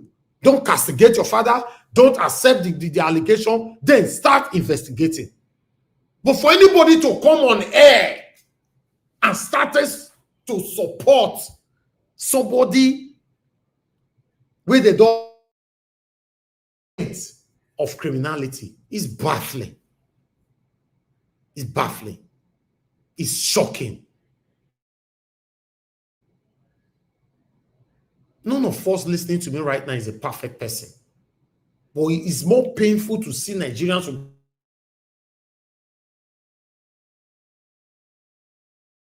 What are you fighting for there? What are you fighting for? You've been calling out politicians for so long now. Why are you calling them out? If you yourself, you are not truthful to yourself. Why are you calling them out? Because you join me on this platform or other platforms to call out our judiciary that they are selective. Yeah, we said our judiciary, they are selective. But you are portraying the same satanic character. You are being selective over your own decision. To carry headache for Nigeria matter. And not to carry headache.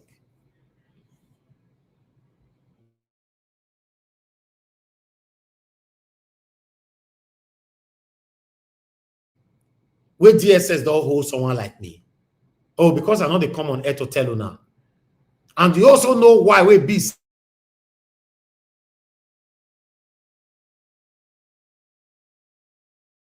Nigeria. If I land for Nigeria that day, for those of you that fly BA, when we tell they land, you land about 6 something before you come out for inside almost 9 and everything. But because we are too dedicated to what we do. If DSS hold person, they carried out investigation, they could not find anything. What happened? They let you go. And you still follow the day inside the same country. Listen, nobody is perfect. But your integrity, please, I want to beg every one of you, don't play with it. That is the only thing that covers you. That is the only thing. Not your car, not your house, not the clothes you put on. Once you lose that integrity, it's just like somebody that lies. Lies fall under the shadow of integrity as well. I can't trust your words anymore.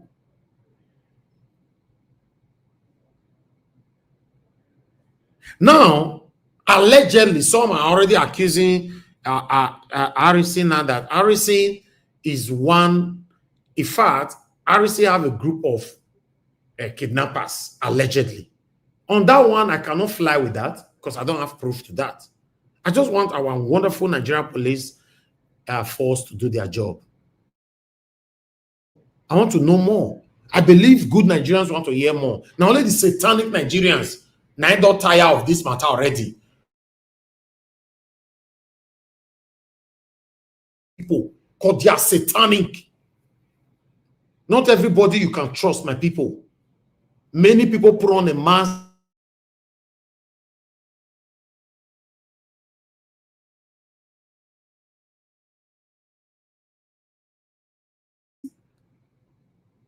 They are worse. Meanwhile, the last video that I have for you guys here, unfortunately, or rather, unfortunately, that I spent so much time, just listen to this 2 minutes.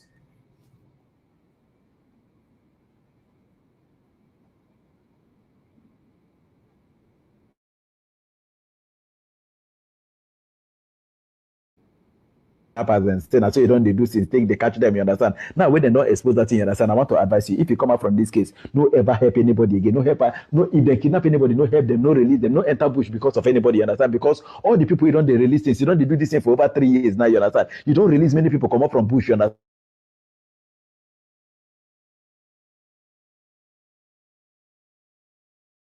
No. You go see the whole rat. Then they even do why on arrest and no now. Every year hashtag free very dark man everywhere go. Even gossip me where they quarrel with them. Then go stay free. I'm right now. You understand? So I can't seriously. I can't take. I say this boy don't they help people. Yeah, I noticed it as well, moderator, that the system is breaking. But was my submission breaking as well? Can somebody confirm that from the panel, please? Nobody did panic. Yes, yeah, it was breaking. I thought it was my own that is breaking. Me too. I thought it was my system. Now they tell me on time now. You know, when I thought or not, just leave me. I finish like that. We'll lose out on what we are saying. So that means everything I was saying was not. Nobody was hearing me. Is that what you guys are telling me? No, we heard you. Not all. Yeah. And nobody on the comment section mentioned it at all.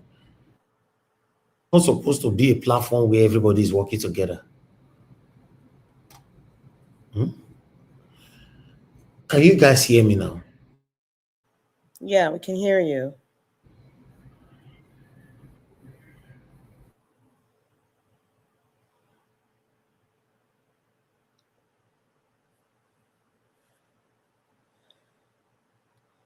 Mr. Elvis, are you there?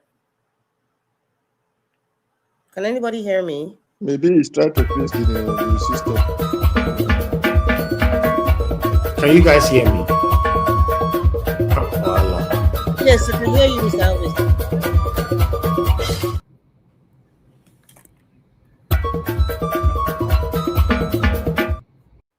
Clear right now? Yeah, it's clear. I can hear you. Okay, thank you, ma'am. All right. Yeah, please, next time on the comment section or on the panel, if you know my network is breaking, me, I will not know. Just tell me immediately. Don't wait for me to finish talking. Or come to say some things we're not here. See, now everybody can talk for comment section. But you people were there when my network was breaking since for the past 78 years. Eh? Nobody mentioned it. No single person. Because whenever I'm talking, I'm looking at the comment section. No, not even one person. Eh? Now all of them come they talk say you are off and on, you were there, you were not there. I don't understand. You know, please, next time we are here working together. When I'm talking, the network is failing, just comment. Say, because many of you were commenting something else there. You would have just commented your network is breaking. Then I'll find out. But nevertheless, that's all I have for you guys today. Good morning, good afternoon, good evening to every one of you right there. Mr. Stephen, now only you know the panel, you know on your camera. If you come here, you have to on your camera to be sure saying that you did there. We don't talk this thing before, sir. You know. Thank you. No. Always, you know, if you say you still there backstage, you keep on it until you get my attention. Thank you, sir. All right. I want to appreciate every one of you right there. Good morning, good afternoon, good evening to you all. Thanks for your time with us today. Today is 8th December 2025. I'm not very happy because how people supported and protected this man when everything happens. Although police have still not yet given an official statement. They have not yet. I don't know. Maybe before this broadcast, they don't do them. But to the best of my knowledge, I've not seen any. But the way the whole story is going, you should know what is happening. Right? Now, our government, I go blame. Now, the way allow Nigerians to be kidnapped and being pied, where individuals now hiding under the shadow of Nigerians and extorting Nigerians at the same time, now I blame. I appreciate every one of you right there. Mother from Mommy Diaspora, thank you very much, my lovely mother. Thanks for all that you do. Thanks for being there with us all the time. And God bless you all. Abu Azi, thank you very much, my brother. I appreciate you. Thanks for all that you do. Thank you very much. Everyone right there on the comment section, a lot of you have commented today. And God bless you now. Please just press on the like, help us to share. You know, good morning, good afternoon, good evening to you all once again. Let me quickly take this call, then I come to Mr. Stephanie because he's the first person on the panel today. Mr. Chimize, are you there, sir? I don't know why this network is failing. I hope you guys still hear me. Because Chimize, now your network don't fail. It don't fail again. Yeah, we are hearing you. Oh, okay, wonderful. Thank you, sir. You know, everybody's calling the center. I can't pick any call. Please, what did they happen again now? Mr. Chimize is calling, Madam Deborah is calling. How is this possible? Two calls. This. I be virus. They don't send virus come everywhere now. Be waiting they happen for here. Hello? Okay, but now you are picked. Voila. Okay, Mr. Chimize, talk to me. Yeah. Thank you, sir. Good evening to you. The thing was so crazy, man. Can you hear me? Yes, sir. We can hear you, sir. Go ahead. Talk to us. Yeah. All right. Now that was yesterday. I went back and listened to what happened yesterday. In fact, there are so many things I was so against yesterday. I greet everyone, please. I don't just bear my manner this today. Mama in Diaspora, good evening, I greet you. So that yesterday, there's so many, I don't know how people, sometimes if people talk, they listen to themselves, or I don't know. There's some things we don't supposed to come out to say it in public domain or bring it in public domain. Like sensitive things, like security. It's really cheap something. We don't supposed to bring this matter that money you're taking to a kidnapper, you're putting in cheap there. It's wrong. That's you're telling them what you're doing. Next time, if they see you, they will gun you down. But some things it's not supposed to bring it. Okay, somebody said was somebody called yesterday after the person Wale now called saying he support what the person said. He said, how do Harrison get to know their number?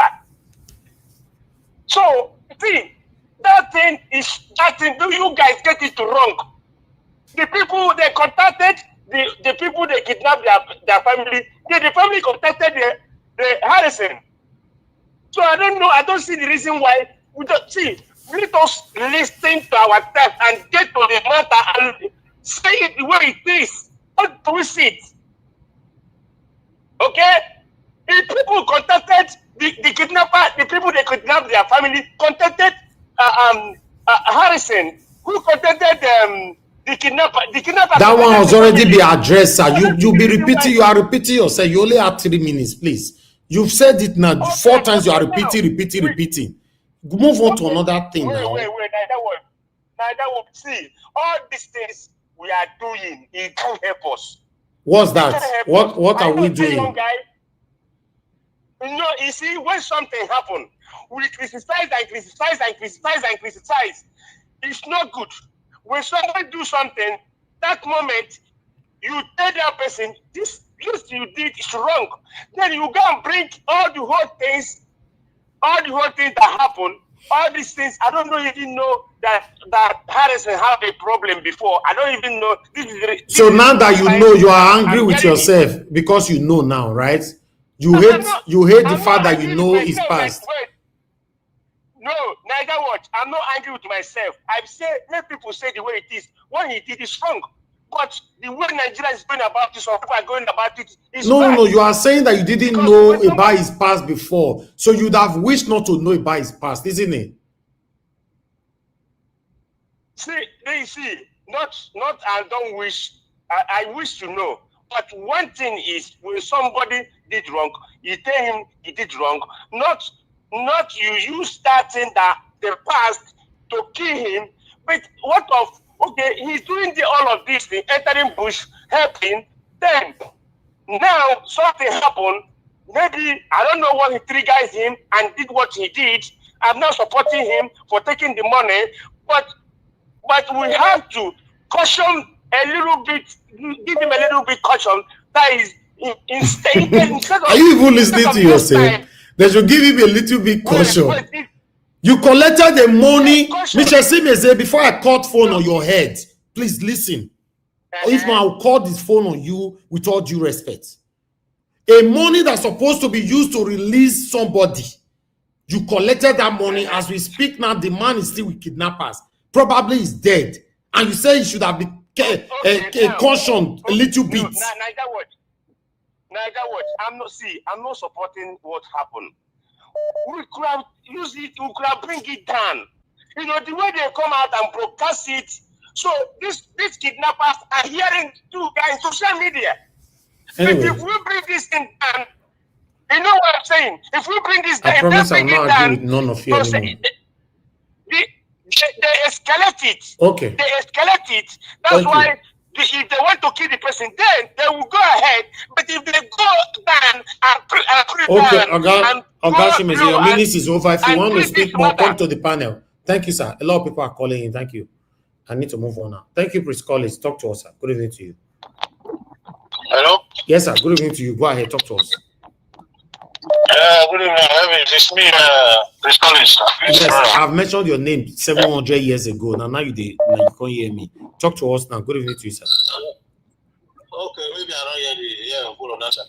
You see, I just want to contribute a bit because I'm trying. You know, this issue is fine that it's been uncovered. This boy's character is being uncovered because anything that you do for so long, whether good or bad, the exposure will come. To avoid. So it took a lot of time for it to happen. And for me, I would like to go deep to the root cause of all this nonsense. RC is very, very insignificant in the problem that we have right now. In the sense that if we start from the security system of Nigeria, let's use the police that have been given the mandate to protect the people that have been given that power to protect the people and they are paid for it to protect the citizens of Nigeria. They compromise. Then let's go to the system of government that we have. The executive system of government. They compromise against the people. Then let's go to the judiciary. They compromise. The legislature, they compromise. So the system as a whole compromise. So Harrison must not be different from the person in that system. That is why people like you and others, they are very few in that kind of system. Because Nigerian system is already a compromised system. You can never get a big person. So when somebody is coming out at times to say, oh, I'm doing this, I'm doing that, you have to be very careful. Just watch it, because that system has been compromised. Any product that come out from a compromised system is already compromised. It's just like you are bringing out you want to bring out a clean one from a dirty bottle. It's not possible. The bottle has been filtrated. So Harrison is just a minute issue when it comes to how Nigerians use themselves against their citizens because little powers are being given to them. You're even surprised now, Harrison as a person, he's not been paid, he's not been employed, because the system has failed. That's why his opportunity came out. He's not even supposed to be there in the first place if we have a system that works. Harrison is not supposed to be around. So taking Harrison as an issue for me, I don't see it as an issue.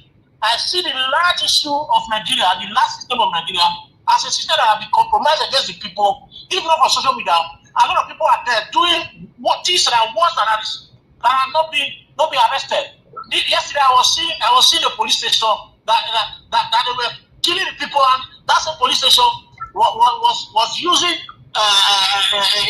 crime, you know, to cure crime. Like taking the citizens of Nigeria, people from university, lying on their head and take them into custody and take their body parts. Harrison is just a peanut of what is happening in the system. The system is checked. And until this system is totally checked, we are going nowhere. Thank you very much, Mr. Nagawa. I'm still on the background. Thank you very much, sir. Mommy, that's what I greet you. Thank you very much, sir. Thank you. All right, Madam Deborah, please talk to us now. Madam Deborah, are you there? Yes, sir, I am there. I don't go tired. Thank you, ma'am. Yeah, good evening to everyone. Let me first of all say that Mr. Chinese. It's so shameful that people are coming to, even when the much we have known, some of the facts are already there, that this Harrison man is obviously somebody that is not truthful, that he's not different from the kidnappers.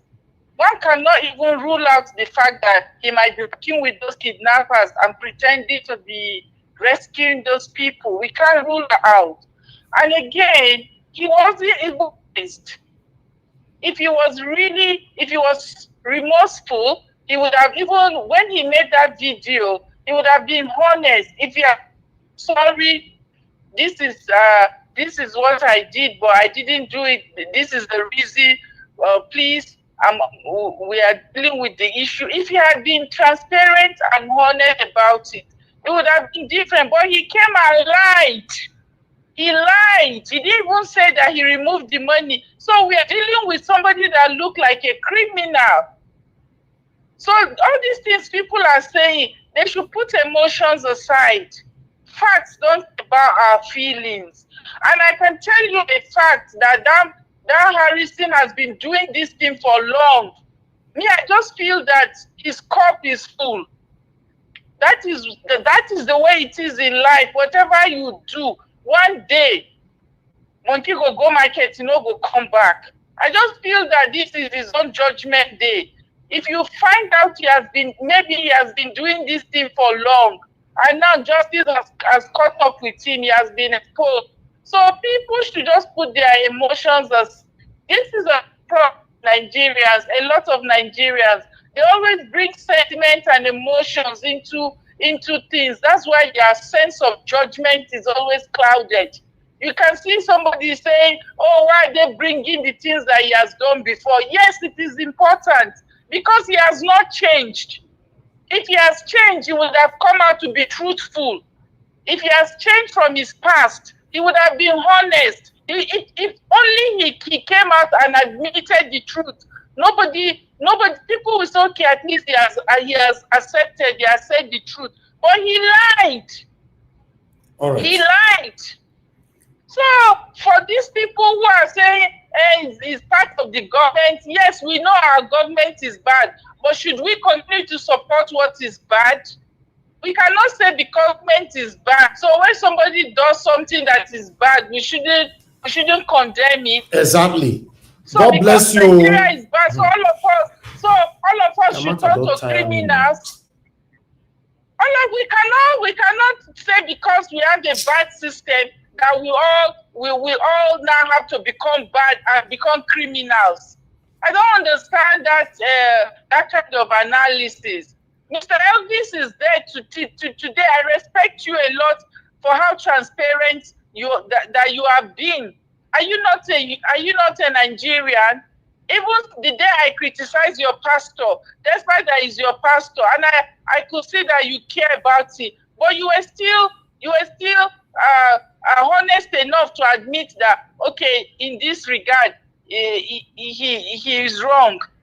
And it's true. Even though no matter how you like somebody, what is wrong is wrong.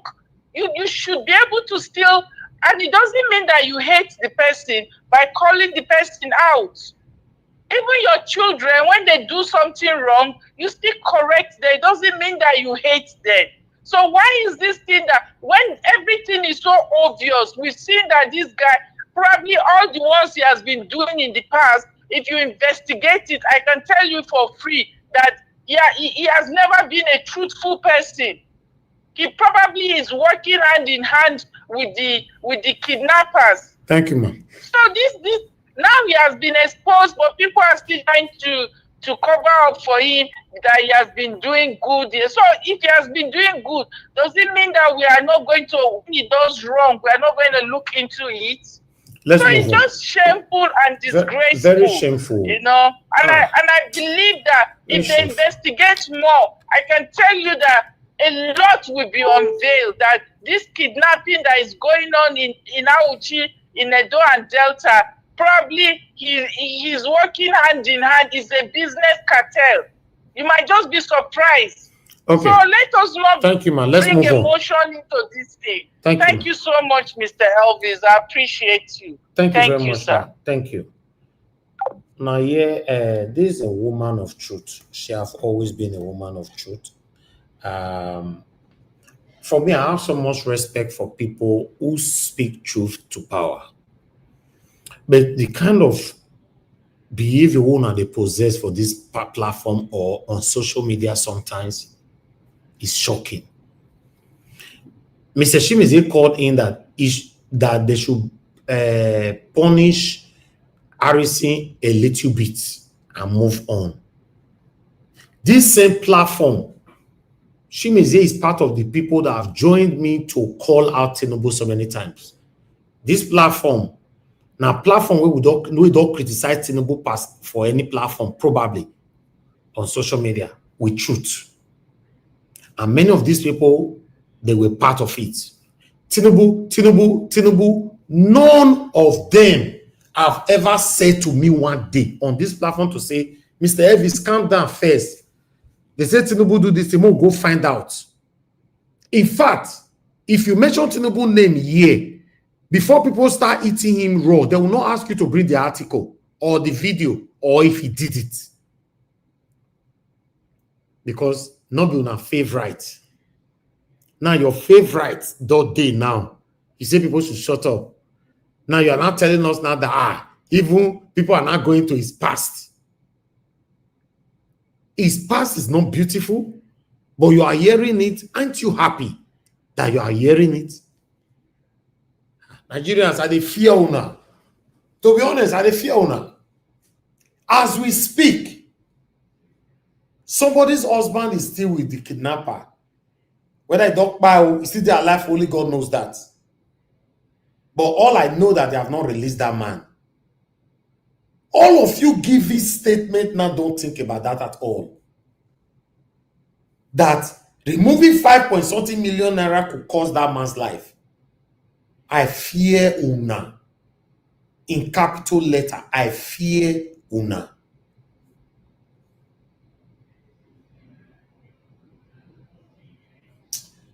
Mr. Ramato, thank you, sir, for joining us. Good evening to you, sir. Please, I'd like you to talk to us.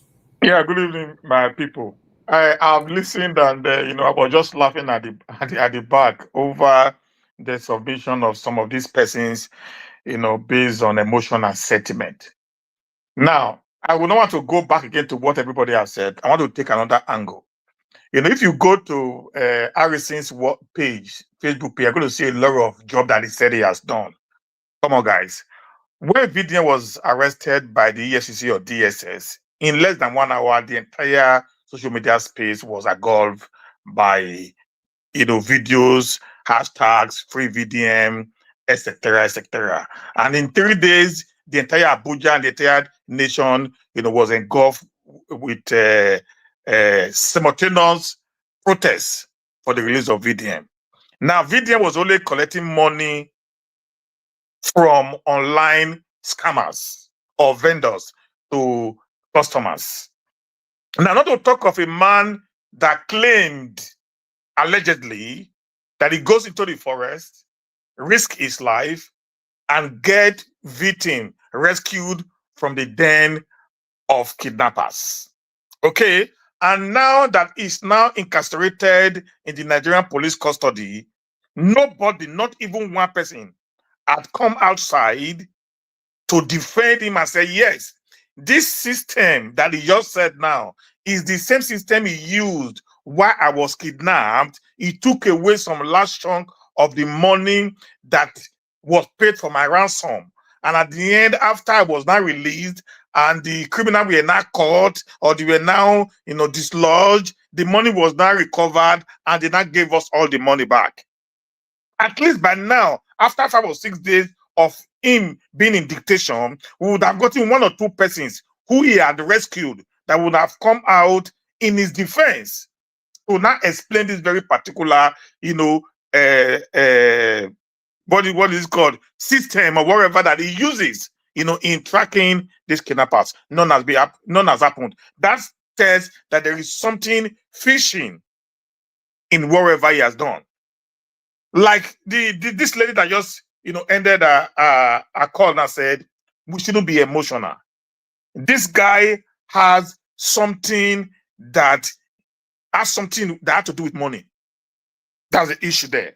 If you trace all his past, which most of us know, we knew, but we felt maybe he had turned a new leaf. That was the perspective of many of us who felt, okay, at least somebody might be bad, and after a while, maybe then he was poor. Now that he's not living a big life, maybe would have changed the character that he possesses in the past. So that's why many people refuses to actually, come out and start attacking him based on his past. Okay, guys. So when we start saying, oh, there is a gang up, VDM is the problem. VDM was not the one that asked Harrison to take money from the 20 million that was given to him. That's number one. VDM was not the one that told Harrison not to make his plans known to the family. Because you can't tell me that you are taking away 5.4 million from 20 million naira and the family wasn't aware of what you were doing. And also, if Harrison had added the counterfeit 5.4 million naira counterfeit note, the weight of the bag would have been the same. There would have not been, the bag would have been like lighter based on what the kidnapper told the brother of the victim. That they saw that the bag was lighter because there was no time for them to not do the counting. They said, okay, we can't release this too because we are not too sure of what you give to us. Do not forget, the brother said when they gave Harrison the money was given to him in box. Please were given to him in box of 1,000 or 500. But at the time they opened the bag, the money was scattered. It means they took the money away from the packs. They tore the packs and spread the money inside to make the counting difficult for the kidnapper. It was a systematic plan. Guys, I want you to understand it from that angle. They said the money was scattered. It means the money was no more in packs. It was now scattered in notes. And for you to now count a 20 million naira worth of note, then you understand what we're talking about. It's gonna be hell. So he knew what he was doing. This is the gospel truth, guys. That plan of people saying he was trying to use the chip. Listen, chips are tiny, very tiny, objects that you can even put in the bag, in the side of the bag, because they're going to take the bag. They're not going to throw the bag away. That's the truth until they get to where they want to dispatch their money. So if you put the chips even in the bag and seal it in the bag that they put the money in, the chips will go along with the money until the bag is discarded. This is the truth. And you cannot put the chips in a naira note.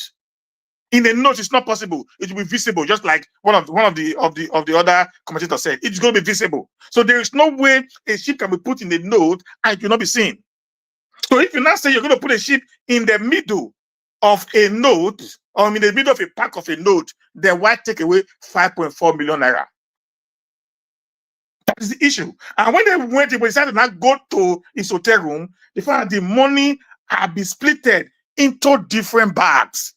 Can somebody explain to me why the money was not splitted into different bags in his hotel room?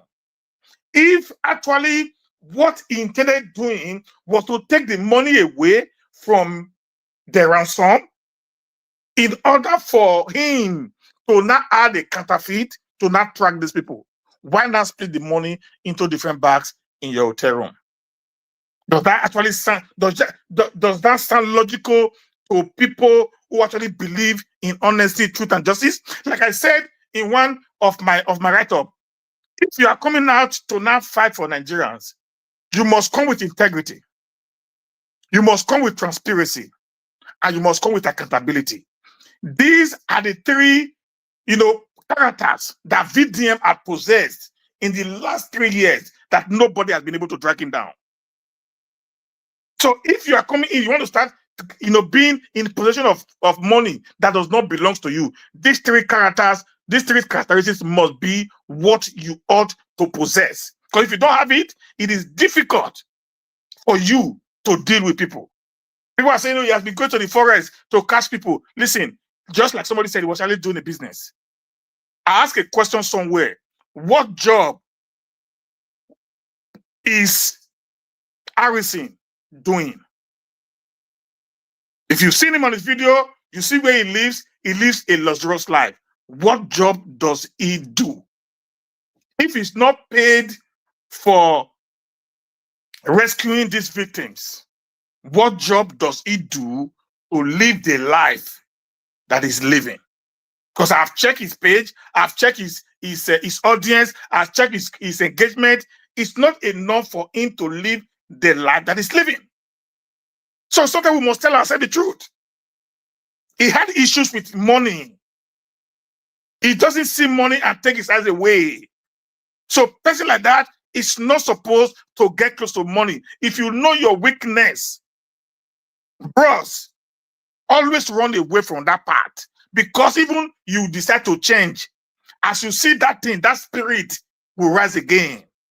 And you'll be tempted, want to fall into it. That's why most people who lost women, anytime they are with a woman, they want to get a second person to be with them. Even pastors who cannot control themselves, they will take another woman, another man to sit with them when they have a woman, when they are counseling, to avoid being tempted. It's not because they are stupid, they know themselves, then they have to control. The control measure is by bringing somebody in to help them. That's what this guy did not do. He lost money. That is the gospel truth there. The history is there. It's there everywhere. He lost money. He has done a lot that even the system forgave him. If it was in the same society, a man who actually orchestrated the kidnapping of his boss is not the one that is not finding kidnapper. How does that make sense? God bless you, my brother. In the same society, a man who orchestrated the kidnapping, then we say the boys when you use take kidnap your guy, they are still alive, that they never die. So if it be somehow, just like this last man said, he might have a hand. I'm not saying that allegedly, but based on putting one or two together, it is not becoming clearer that there's something that is fishing about his character. And when he came out, he said no money was missing. When they called him on phone, he said money not lost. He said, I don't think he said they're not going to release the other woman. How you they know say they're not going to release the two of them? How you they know? Shall I not tell you before? Does that actually sound weird? People with a defender. Kidnapper talk and say they're not going to release the two, give them. We not tell the family of the person we give them 20 million before they carry the money, give them. Sometimes we are too emotional. Anything we just concern VDM, they'll just change them. It will not become VDM is the bad person. A guy committed a crime. If a VDM now even collect 50 naira from that 20 million, my brother, the guy they for not drag guy, they for not follow in Brocos for street. 4 million for 20 million naira. You check on her, it's more than 1/4 of the money. Now he collects. More than 1/4. Come on, guys, let's be realistic, man. This whole thing, if we're not doing well, Nigeria will be better. Like Effie said, we know they say government bad, because people who like they do bad, we not fit talk to them because they are your favorite. Life doesn't work like that. Exactly. Let's stand on the part of truth and tell the truth at all times, no matter who is involved. God bless you guys. Thank you very much, my dear brother, for saying it how it is. I'm very, very grateful. I'm looking forward to hear from more people. There's a comment from Promise Patrick. Promise Patrick, you said Harrison and his lawyer thought they were talking to fools. Promise, you and I are not part of the fool. Not me say fools, not the way they talk to. I'm telling you, some of the fools, they are even listening now. Some of the fools are in different social media platforms right now defending the indefensible. So I beg, don't generalize. Oh, yes, they were actually talking to some fools. Yeah, you might not be fool. I might not be fool. No me say they were not communicating to fools. Yes, they talked to some fools. Thank you. All right. I would like to call on the next person. Yeah, give us a mandate. Yeah, go ahead. Talk to us, sir. Yeah. Good evening to you, man. Okay, thank you. I do greet you. Good evening. Evening to all the panelists and then commenters. I greet everyone. Mommy Diaspora, good evening to you. Thank you for all that you do. We appreciate you and your effort. Is Mana Patricia here? I'm not sure if she's here. Nadia Wash. Now give us a man they supposed to speak. No, now your turn. Give us a mandate is rushing. I know it's your turn. Okay. So I thought you would well, thank you very know. much for. No. Thank you for go your. ahead. Thank you for your understanding. Well, I think to the last speaker and then our constant caller, I'm not sure if what they said here is different from what myself and Madam Patricia was bringing up about 2 days ago, if I still remember. But you know, sometimes familiarity, sometimes we like, oh, we know this person. Because now it's now clear that Nigerians are now trying to understand that maybe this guy is in cahoots with the kidnappers. And I don't think there's any difference from what we are saying here about 2 or 3 days ago. Honestly, for me, I don't think I even have much to say other than to just call on the police to serve justice where it needs to be served and investigate this matter to the deepest level. And this is the reason why I said that. I will go back on that video that you made, Mr. Elvis, talking to Nigerians that will probably be traveling for Christmas to be careful of even their own family members, because your family member may be the orchestrator of your kidnapping. To be very, very careful. I will probably speak to that, because now it's now becoming glaring that with what we are seeing now with this man called Harrison, and all that is playing out. And I think this the last caller asked a very, very technical and logical question. When they called Harrison and said, oh, it was one person that was released, what about the other one? They said Harrison told them that, did he tell them that they will release the two of them? So how did that communication happen? Does it mean that Harrison know them? Are they working together? What's going on? So, but you know, Nigerians, like we said, in as much as the person has they believe that the person is doing something good, if he does anything bad, they cannot criticize him, even though he buys somebody. Is the height of evil that must not be allowed to stand. And I want this issue to be investigated to the deepest level. And now, even those people that they said goes with him to the forest as police officers, now you can now question: are they truly police officers, or even impersonate the police department? Because they said now that police officers used to go to the forest with him, including army. Are those people truly police officers? Are they actually in the Nigerian police force and in the Nigerian army? Or he also maybe make shirt or clothes, military gears for those people to impersonate the police, and then people think that, oh, he's going with real policemen to the forest. Because if terrorists can, I mean, you can go and buy camo anywhere, you can get police uniform anywhere and disguise yourself as a police officer, even though you are not one, until they track the person and then ask questions and interrogate them before they can ask, oh, so this person is not a police officer, okay, we'll put them in jail. So you can now begin to ask yourself, the people that they said this man is working with, the police officer, the army, are they truly in the Nigerian police force? Are they truly in the Nigerian army? Or also, are they impersonating the Nigerian police or the army? So, but more investigation needs to be done, and then we need to know the truth of this matter. Then all the previous kidnapping issues, are they truly kidnappings, or these are staged kidnappings, and then they use it as a business, and then throw the whole country into trouble. Nigerians, we need to stand up and ask questions. We need to stand up and then do thorough investigation on this matter. This is very, very critical and very, very serious.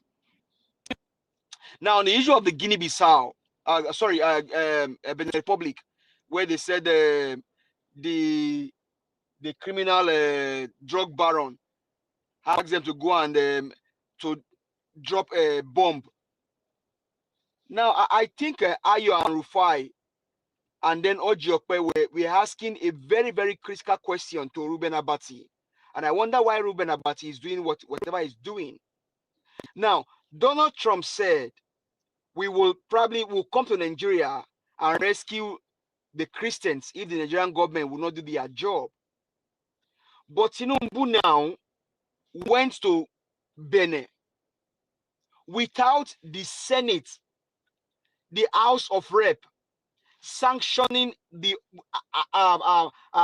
carrying out a vote on that.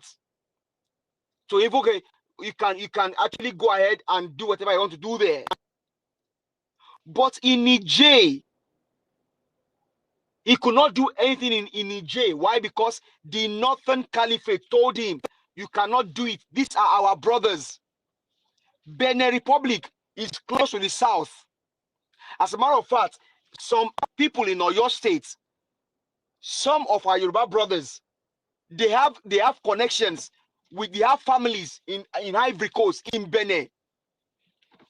You see how this man quickly did what he did to destroy our people? Honestly, I don't know why this man is evil, why this man is wicked. So if you come to the south they cannot do anything, ask question about the south. Everything about the south must happen rush. But when it comes to the north, this man cannot do anything about the north. He will have to go through the house. And when he said he can't do it, he cannot do it. Because in Niger, they wanted they wanted him to go and strike him in Niger. He could not do anything. But now in Benin, they were able to go in there as soon as possible. Now, these same Air Force people that went to Benin, so we have this manpower, and somebody will come here and tell us recruit. Now, the bomb that they went to use in Benin, and the guys that went to Benin, are they newly recruit Air Force personnel, or they are older people in the Air Force? Because you must ask that question. Recruit. We need more manpower. We need more army. We need more police. We need more Air Force. So the guys that went to strike in Benin, have they been on ground before, or they just recruit them? That they cannot fight insurgency in Nigeria until you recruit more manpower. And we keep telling you guys that we need technology. We need drone fighters. We need more technology. But all your belief is that they must recruit. The guys that went to Benin, are they nearly recruit air personnel, or they have been on ground before? And why would this man carry out this evil act without Senate or House of Rep sanctioning it? This is the height of evil. And we in the south, the southeast, and the southwest, we need to begin to ask questions. We need to also stand up like people in the north. If you cannot do it in the north, you cannot do it in the south, or in the southwest, or in the southeast, or the neighboring countries close to the southern part of Nigeria. Because Niger is close to the north. You could not strike them, but you can strike Benin Republic. This man is evil. Mr. Elvis, thank you very much. I hear the mic.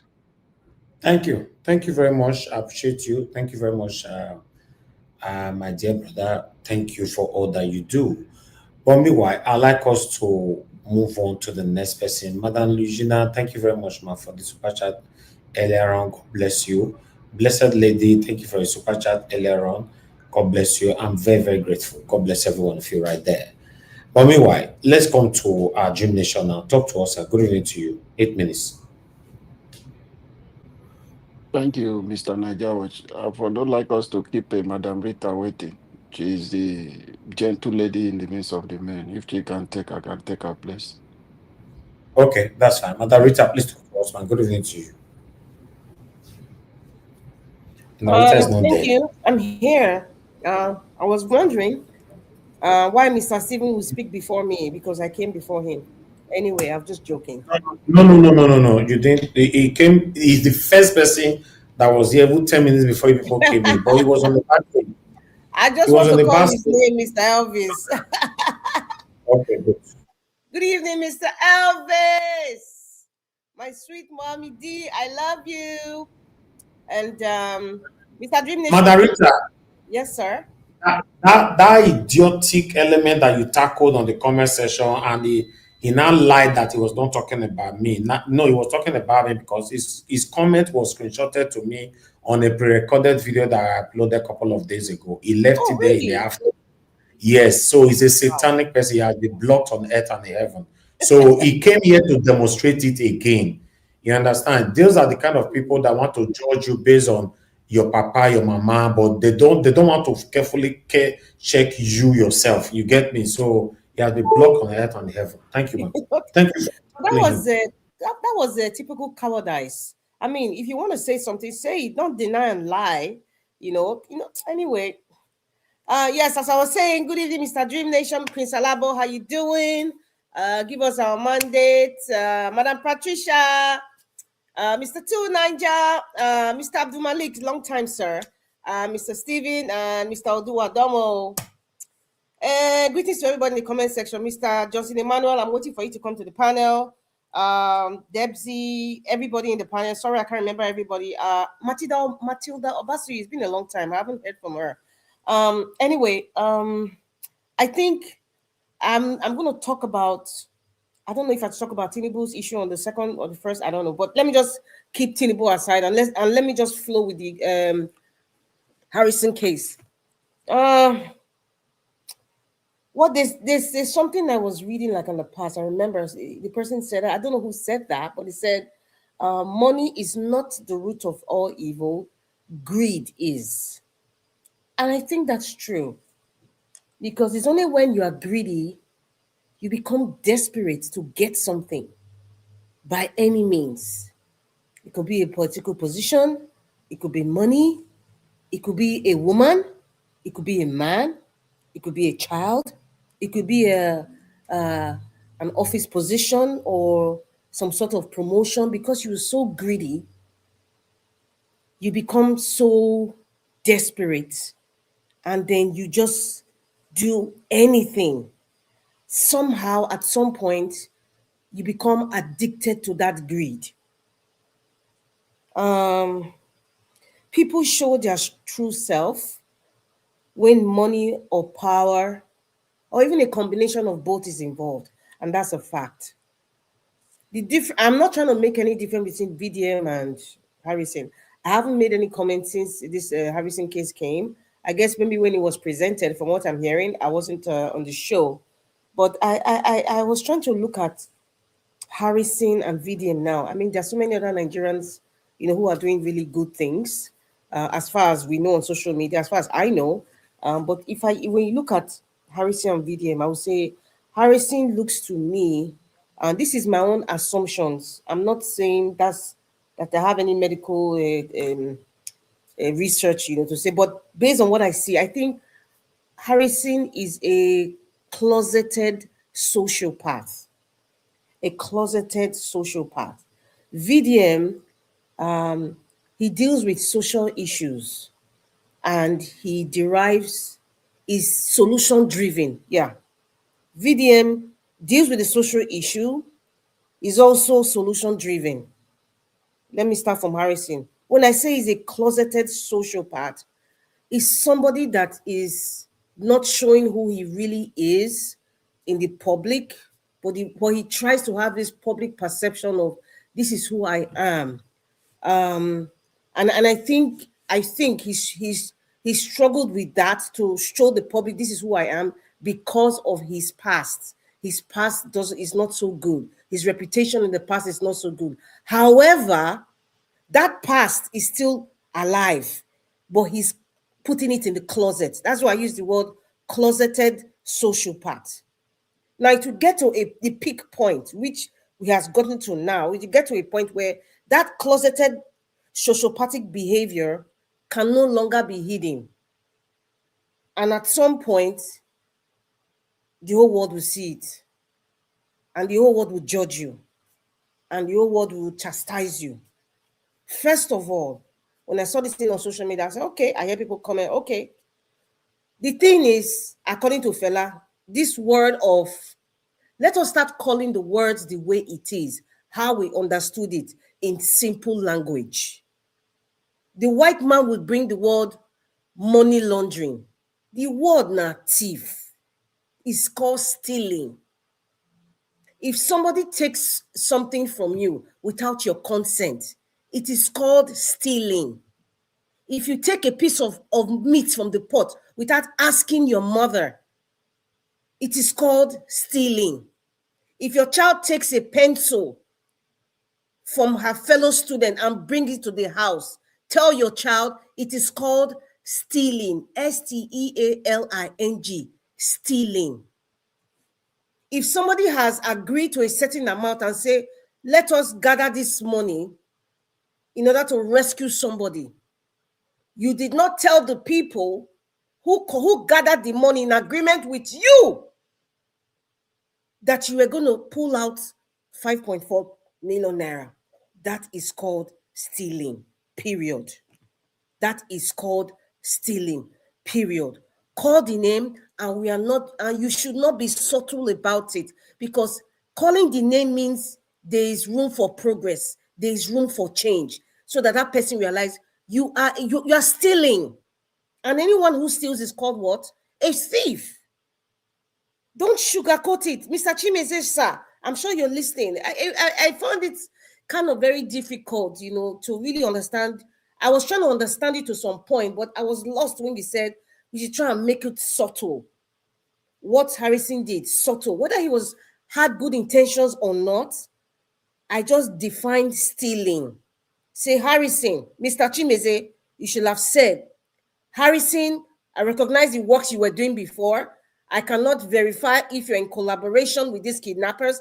However, in the case of this couple that was kidnapped in Auchi, a money was agreed to give the kidnappers, and he was the middleman.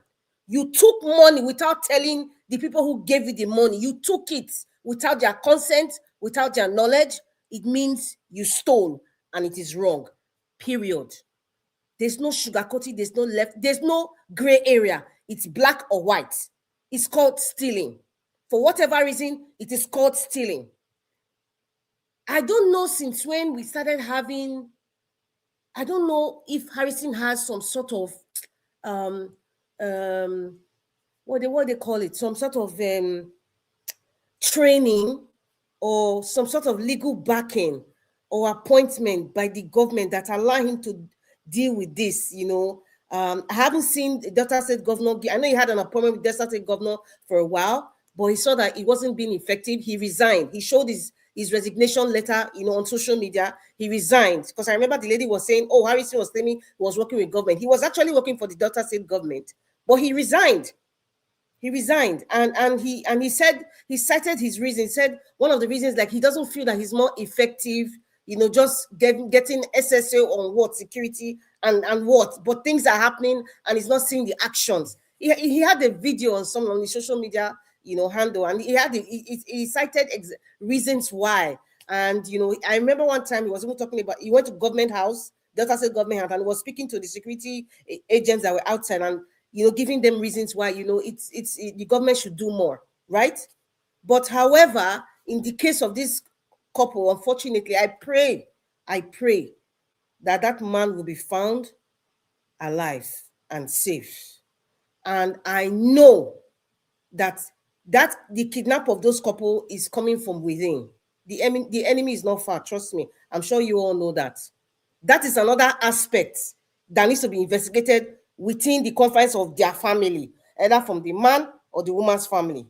Yes, because somebody in that man's family or the wife's family orchestrated this. I don't know if Harrison is part of it, but if he is, it's very disappointing. Now, I'll talk about VDM. He deals with social issue. He brings up, he talks about things that people don't want to talk about, but they talk about it on their dinner table. And he also brings solutions. That's one thing I have noticed about VDM. And that's why people kind of, the younger generation, especially, they gravitate towards him. The people who are hopeless, they see some sort of hope because he's always bringing some sort of solution. Even if he's criticizing, he's bringing some sort of solution. And please, there's something I really noticed. See, Nigeria we are going through a whole lot of bad things, not good things, bad things and pain. Please, Nigerians, if there's a social media influencer who has done something in the past that you don't like, for example, VDM going to China to expose the business tricks. He didn't even expose a lot. VDM didn't even expose a lot. There's a whole lot of things that happen in China that a lot of people don't know, but VDM it was just in the case of, okay, just one issue about the phone, production of some stuff, pricing and all that. And I know that some people still have a grudge over him.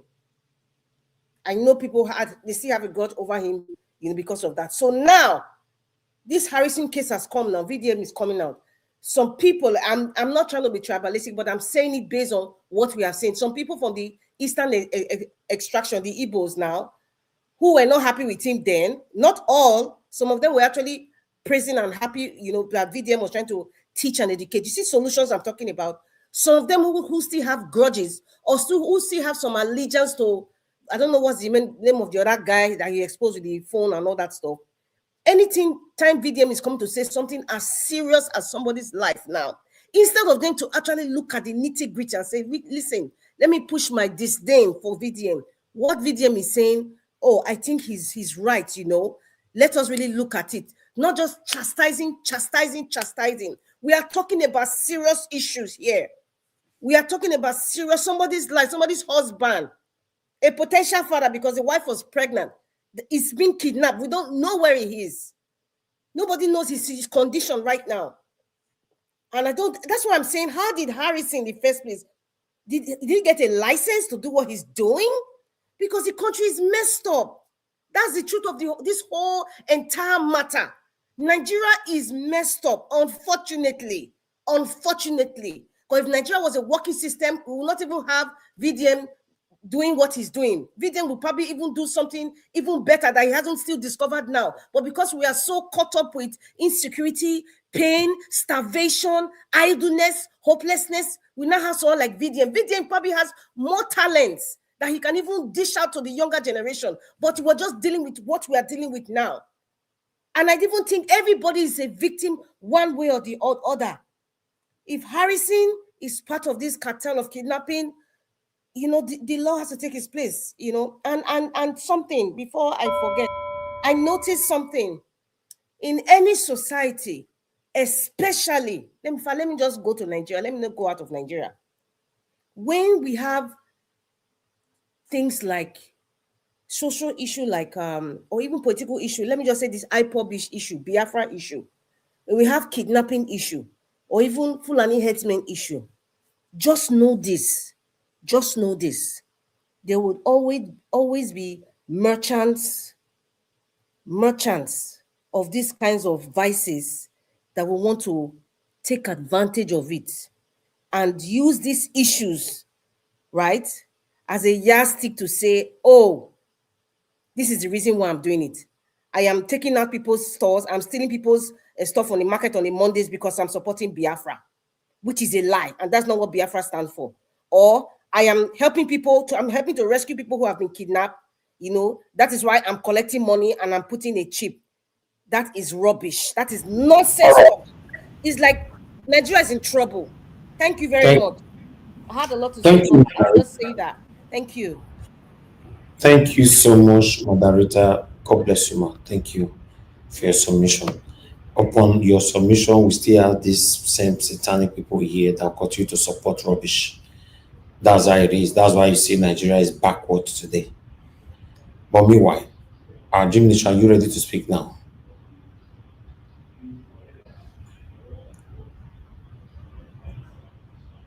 Yeah, I can hear you, sir. Okay, good evening to you, sir. Talk to us. 8 minutes. All right, sir.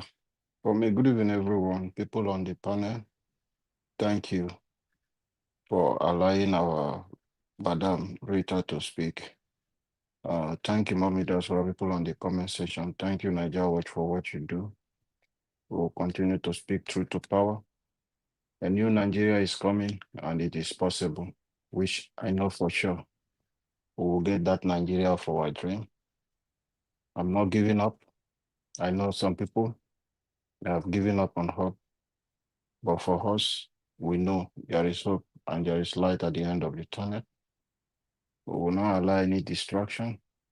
We will not allow any bad seed among us to demoralize us or make us lose our focus.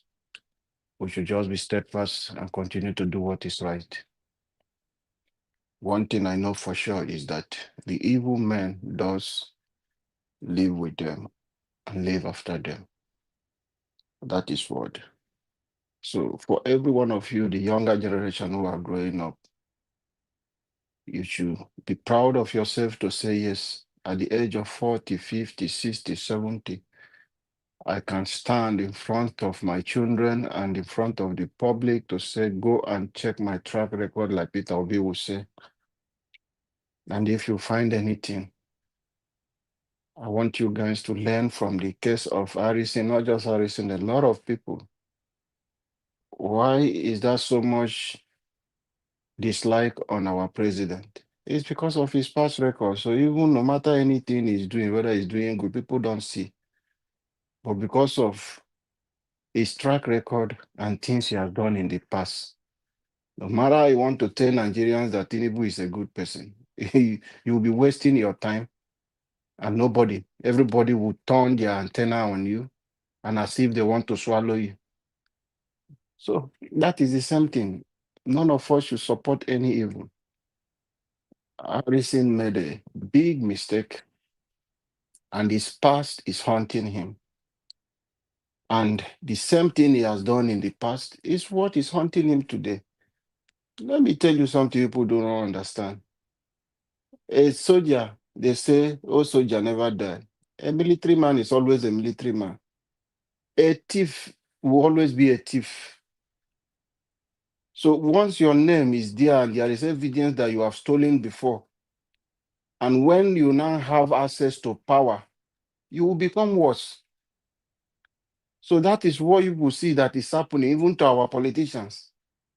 Some of them in their school days and where they grow up, they knew them as thief, and you gave them position as governor. You think the people have changed? They change with power that intoxicate people. It's not possible. So you saw somebody with a track record of criminality, and today he has guns and people around him in the name of I want to save Nigeria, and this thing is doing have access with money. No, it is not possible. That same spirit that makes you to always take something, take money under your mother's pillow, take something, pay meat in your mother's pot. He will still push you and tell you, say, hey, take no worry now. They're not going to notice. And when you do it once, second, third time, you will continue to do it. That is the one day, 20 days for the thief, and but one day for the honor. It's a true parable. So today, luck has run out of him. Some of you are not privy to a lot of things that this guy have done. Even currently, as people are talking, we are not talking of research, something that have happened 20 years ago. No, we're talking of something that happened within a space of a year alone that is still shining, running in the bush to say, I'm doing this. A lot is still going on, but it's being suppressed in the social media space because they feel how this person is doing good. So nobody is just willing to come and disgrace themselves to say something that Nigeria will turn the antenna on them and begin to insult them. So a lot of things was going wrong and people could not come out to speak out. So today now people saw an opportunity to pour out their frustration and things that this person must have done to them. And some of you will just come and begin to say, why now? Why now? That is it. People believe that it is difficult for you to speak truth. And when you speak truth, a lot of people, because you think this person is good. Just like now, today now, let's say Peter Obi travel abroad or he mess up somewhere, somebody catch him with somebody in a hotel, like he said he's not somebody like that. And somebody will come and say, I saw Peter Obi doing this. Do you know how many Nigerians that will come on that person to kill? They will render curses on that person. I'm just using that as an example. I'm not saying he has done anything. That is just an example to show you how it works. So even if it happens, nobody will come out to say. When the case of Natasha Akpote and Akpabio came out, you saw what happened when the woman raised concern. Some other people also come out little. But not people with the half gut that could come out to say those things. So that is how things happen. For Harrison today, thing I want you people, when somebody is talking, like the lawyer came out yesterday, he just came out to make the whole thing, to worsen the situation. He came out to even put more problem on Harrison's head because she was just talking trash. The same woman that wanted Nnamdi Kanu not to get any pardon. Everything that was done, judgment that was given against Nnamdi Kanu was perfect. He deserved it. The same one now is now coming to plead for Nigeria, to temper justice with mercy or to come to deceive Nigeria that it wasn't like that. They are trying to hide the chip in the money. Do you have to take the whole of 4.5 million? No. You can do it within 100 to say, okay, this is what you do. People will believe you on that. It's okay, the reason he did it, but not for you to take how many bundles of money, 4-point-something million. It means it's something he has been doing for a long time. And these kidnappers, they know that this is what is happening. And today now, luck ran out of him. And gullible people, fans who so much believe, and some people are saying, oh, yeah, go to the forest. You don't have to call people, your family to go to the forest. Nigerians should begin to call on our government, the president of the nation and the governor of Edo State, and the one of Delta State, wherever this thing happen, those are the people who should begin use our voice to call on to do something that these people will not have access to start doing. Because if we continue to give room to people, characters like this, we will continue to mess up our country. So let us use the opportunity to call on our government to make security a priority. Thank you, Mr. Najawash. Thank you, Mr. Alabo. God bless you, sir. Thanks for your submission. All right, let me move to Amanda Patricia.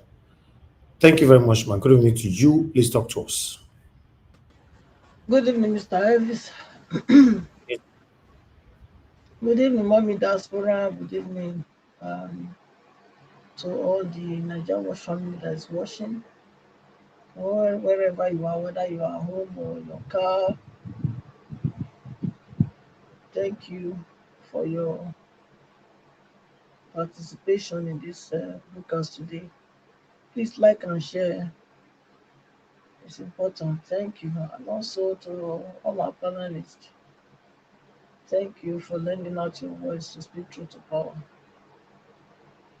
Yes, we were here yesterday when, 3 days now, this thing has been rocking the media about this criminal called Icent, I believe. Yeah, Icent. And I asked the question, how come that he's involved in this rescue business? Mother Patricia, your voice is very slow, low. Please speak up. Thank you. My voice is low. I think Maybe it's in the fast. room with Oga. Alarm, I beg. No, I said, how come? How come was he now the one doing a police job when it's not a security personnel? You know, so the whole thing was suspicious for me. It was very suspicious from the very beginning. Though I don't really know him, but the story I heard that day when this whole saga came out, I knew something was fishy. That wasn't coming really clear to the ordinary people that always think everything they see is what they believe, or that they hear. Yeah. So I knew something was not adding up, and I raised the question. And when they came out again to defend him about I think it was yesterday, the lawyer came and said normally it's this way he operates. He will remove some money and chip it, and chip them so that they can use it to track whatever. I said, so since this man has been involved in this kind of mission, how many people has the police arrested? And then they specifically say because of the arrest was possible, the kidnapper arrest was possible because of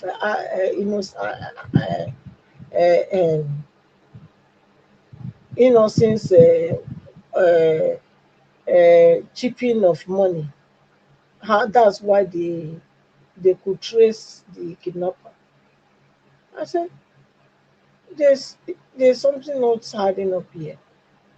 And then, well and behold, today now we're hearing all the other atrocities that this man has been doing. So for me, I think Nigerians, not all, because I think they are so battered already, left, right, center, that they cannot read between the lines to know when something is wrong or something is uh, is is is is um, is a ploy to get you to where you don't want to arrive. They cannot detect it. They cannot even notice it because they're always judging things from their emotions. So for me, I just pray that man that's been held back now because the money was not complete. It was not die. Because if that man had die, I can tell you this guy will go in for it. Anybody pleading for innocent, I think you go not well. Another one that will tell not well. Anybody that knows the accident of this innocent, look at all the videos that is coming out now. Anybody will say, because somebody will still come out to say, make, yes, he was wrong, but they should forgive him. Look, you know where your brain not correct. This guy is a criminal. He's a criminal. And I believe that he knows he is into his kidnapping business. Yes, that was why I asked that question. How come? He's involved in it. And he needs to be further interrogated, for we to really know his involvement in this thing because I believe he's involved. Benin, Republic of Benin having this coup. Instead of people to be talking about good governance and from the leaders, the government, they are talking about people that are disgruntled because they are not the leaders are not doing what they're supposed to do. Nobody's enjoying the dividend of democracy, and you think that you can always have your way. And now, you say whether Tinubu send the soldiers swiftly into Benin. I mean, is that the answer? That's not the answer. That's not the answer. You can apply those ones, the eight people that they said started this school now. Other ones will rise tomorrow. Yes, other ones will rise tomorrow. I think it's time all this so-called. I don't even know. I can't even All call right, them thank now. you. They should get. Okay, my 8 minutes don't reach now. Yeah, you have 30 seconds left. So they should they should wake up and smell the coffee and do the right thing. Otherwise, this what's it called? This military takeover will continue because if people are not feeling the dividends of democracy, what do you think will happen? So that's where it is. So that's what West Africa will be or anywhere. So that's why you have all this uh, coup and Tinubu behaving, sending people there. He doesn't have that constitutional right, but he did. And if you are not watchful, this one can also become a dictator at the end. So let's keep our fingers crossed because he already showed the sign. So I will leave it there. Thank you. Thank you, Mother Good Patricia. night. Thank you very much, ma'am. Thank you. I appreciate you.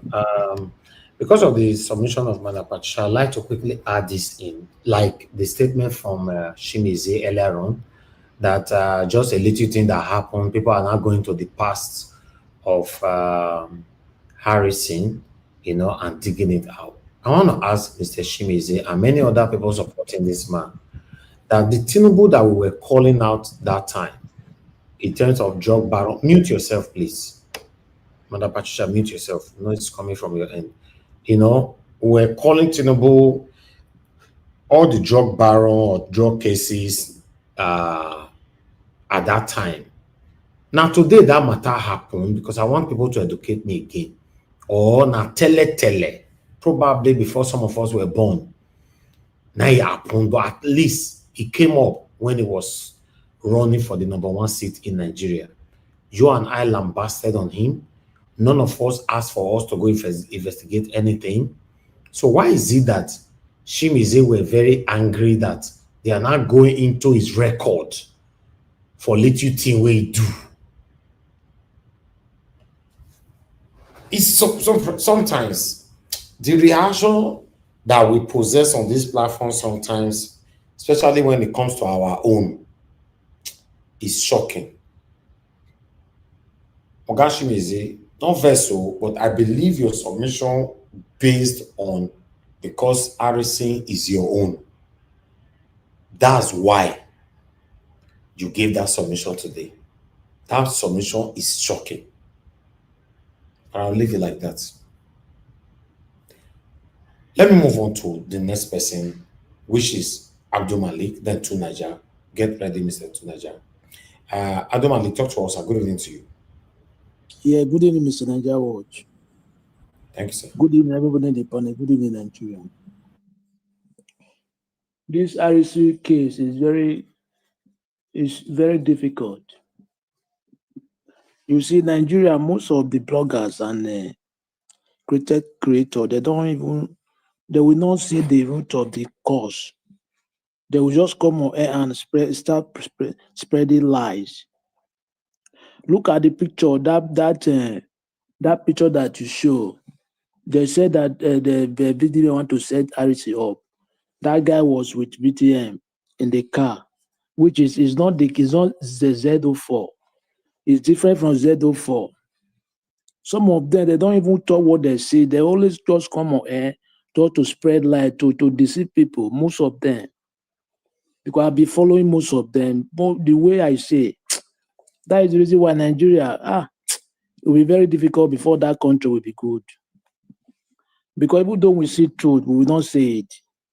Just because or you hate this person, or you hate a tribe, or you hate where he come from, or I don't understand. Country don't move, it don't get better that way. It can never. Injustice, no. Country don't go that way. If you born twins, whatever you do for Omo, you will do for Odio. Without that, you are causing commotion. That house can never be in peace. It can never ever, because the two, you are the parent of the two, right? Do the same thing as you do this and this. You cannot leave one behind, no. That is the reason why Nigeria is not moving forward. We know the truth, we know the problem, but we can't solve it just because of our set of mind, our mindset. Yes, people are blaming VDM, and it's not supposed to be blamed. If you look at the issue, how the issue started, because the guy that contacted RSC, after that money was, after the husband was not released, the family was like, okay, you are the one contacted this guy, right? If anything happened to our son, we will hold you responsible. That is the reason why Z04 now he come to online and I say something, and he contacted VDN. I see this is what is happening. But people don't look it that way. Even though you are in that guy's shoe, you will do the same thing. Because the one that contacted RSC, now the family now is like the woman was released and the guy was not released. If anything happened to that guy, you are the one that contacted this guy, right? We hold you responsible. What do you want it to do? He must come on air and say something, yes. So that to clarify, he said that I'm not with this guy, but I just contact him because he used to do this job. Yeah, it's very clear, as I said day before yesterday on the 6th December. That is where the problem started. How can they give you money to go and deliver to release people, but you extract some money from the money? That is the reason why they did not release the couple. Yes, it's like you are putting that man life at risk. Yeah, that is it. It's not supposed to be that way. Let's say the truth. But Nigeria, the way we are going is not. Look at it, and what this guy is doing. I don't even know if government approve it, if it's illegal or legal. Because according to, they say you have worker, people that you have team, people that work with him, right? Is it approved by the government? Who is paying those people? Is it the one paying those people with his money, or government paying those people? What type of country? Everybody can just come and do anything that is like. How can the country save? There is no data, no security. They don't even have the data, the people that are living in the country. We have a long way to go. And look at what is happening now. Sambisa forest, there is terrorists, right? Every day they are buying people in Borneo and other Zamfara. You have never fixed your home. You went to go another people's country, go and bomb the house. What type of government are we having in Nigeria? So you don't value people that they are buying in Nigeria, right? You value other country peoples. Those people I said it, they are the terrorists of the country. Those APC, this government, correct government. That's why they cannot do anything about the terrorists. It's clear. Because if you have wisdom, nobody will tell you they are the terrorists. Why can't you all those aircraft you've sent to Benin Republic? Why can't you send them to Sambisa forest? So we have aircraft, right? They can't go to Sambisa forest, but they can go to Benin Republic. You see the streakage. We have a long way to go. Let this our mindset. We change this our mindset. Without that, we can't go anywhere. We can't go anywhere. Thank you very much, Mr. Nigeria Watch.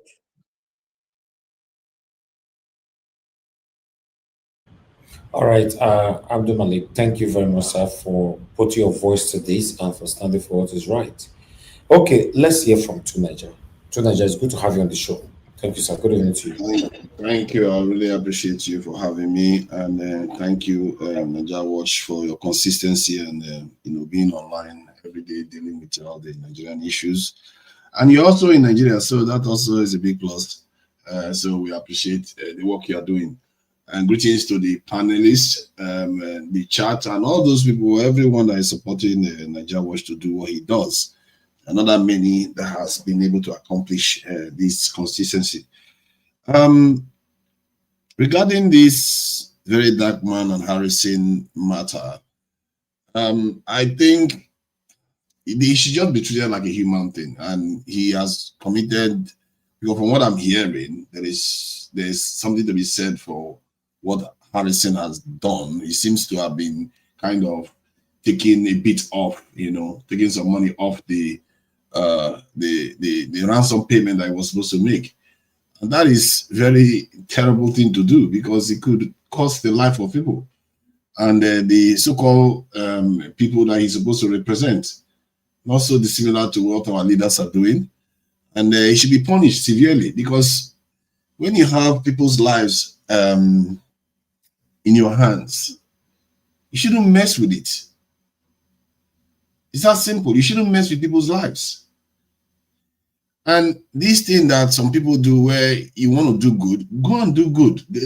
And you get rewarded for it. Anyway, Nigerians are very generous to people that do good. Look at a very dark man. If you do something good, they will reward you. And that Nigeria is not being rewarded. Nigerians are very generous when you do good for them. That's one thing I know about Nigerians. Although if they don't know you did good for them, don't be surprised that they don't reward you. So, but from what I've heard, no family members have come forward to say, okay, that is the way he does it, where he will take some money off. Then after the hostages have been released, then he will hand the funds back to them.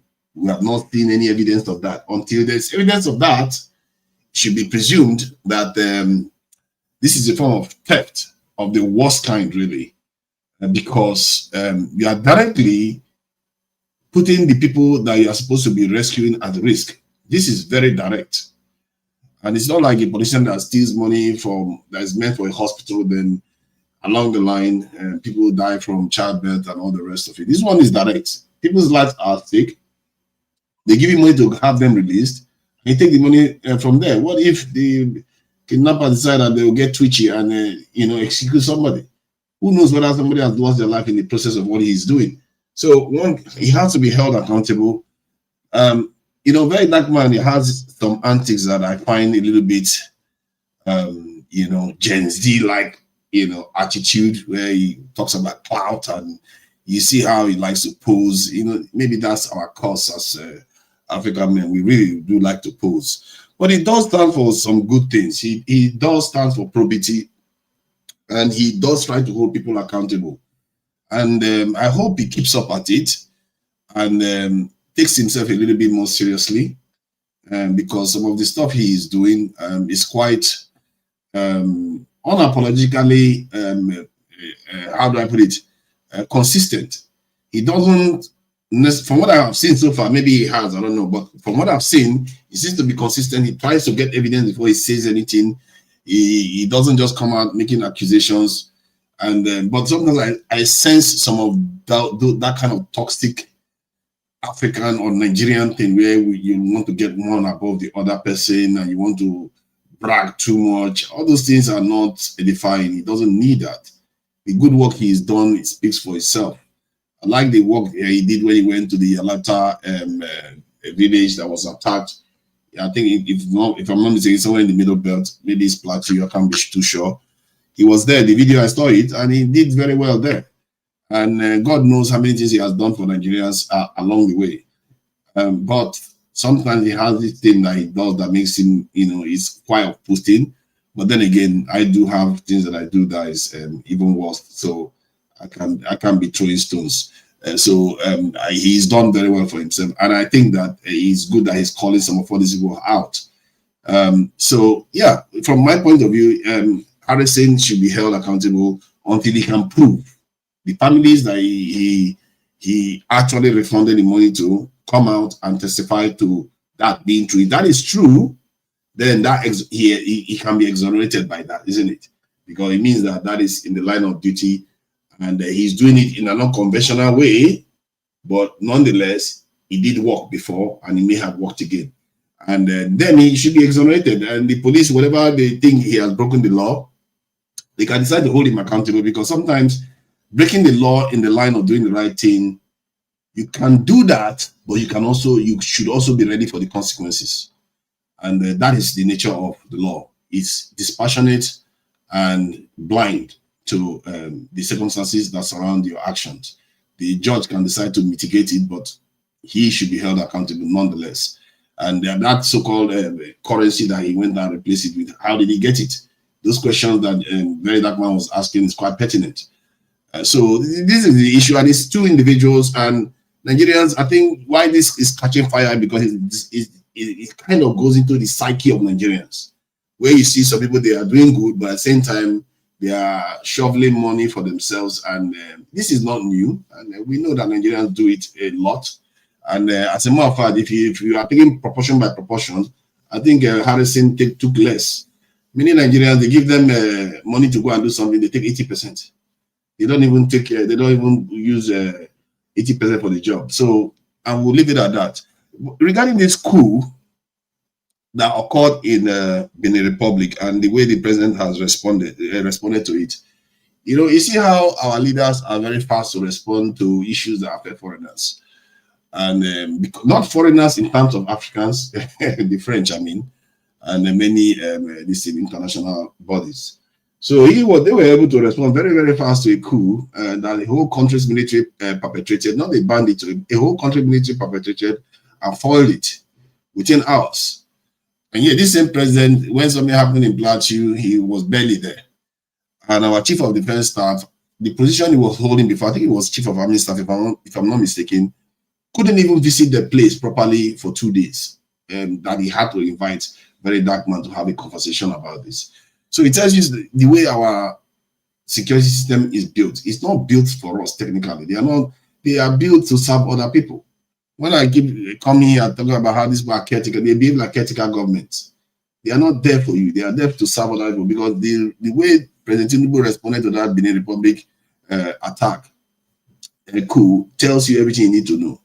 And for that, a lot of people will be happy with him. The French people will be so happy. Like, look at him. He's really done a good job. Let's see whether we'll give him some biscuits for Nigeria. Who knows? And like when the Niger coup occurred, one of the things I said Tinubu could have done with that was to say, you know what? There's a lot of coups going on in Africa. We'll take care of it, but our country has to be allowed to develop. We have to be allowed to industrialize. You can't come and start sabotaging us and doing terrible things to us. Yes, thank you. So our country should be allowed to develop, and we can't have you people coming to start doing some kind of destabilization actions. And I saw a report that said that the French president also said that terrorism has to end in Nigeria. Like terrorism has to, and are you sure? You have been in the Sahel for decades and terrorism hasn't ended. Terrorism has never ended until you upgrade your security posture. And that's something else we as Nigerians have to push for. I did try to push for it some time ago, but I never really got around to doing it. So I'm going to be looking to do that. We have to start pushing for national security change. We have to, many of us are talking about state police, but we also have to push for all the institutions of this security has to be upgraded. And remember, you're creating jobs. The economy will move further. The shops will open longer. Farmers will be able to go to farm. And you can be able to go out at night in Nigeria, even if it's in the middle of the night, and feel safe. That's the country we need. And of course, the main topic in terms of harassing, it should be held accountable like everyone else. I'm not sure we should be exercising it too much because this is a small aspect of the Nigerian general issue. Thank you. All right, Tunaja, thank you very much, sir, for that, your wonderful submission. Okay, the last person on the panel is Mr. Oduwa. Then we have 2 minutes rounding up. Everybody get ready for your 2 minutes so that we can round up after Mr. Oduwa's submission. Mr. Oduwa, good evening to you, sir. Please talk to us. Okay, thank you, Mr. Najawash. Good evening. Good evening, everyone in the panel. Thank you all. Good evening, Mommy Diaspora. Thank you, man. God bless you. Good evening, commenters, listeners, and viewers. God bless you all. Mr. Najawash, you said that maybe I love Harrison. So me don't have anybody I love, and I don't have anybody I hate. Only what concerns me. That is why I always talk about when people boast of their ancestors. And I will always said, our ancestors stopped these people in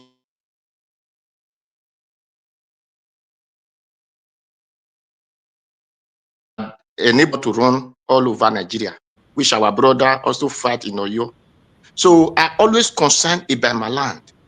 And I want to talk to those.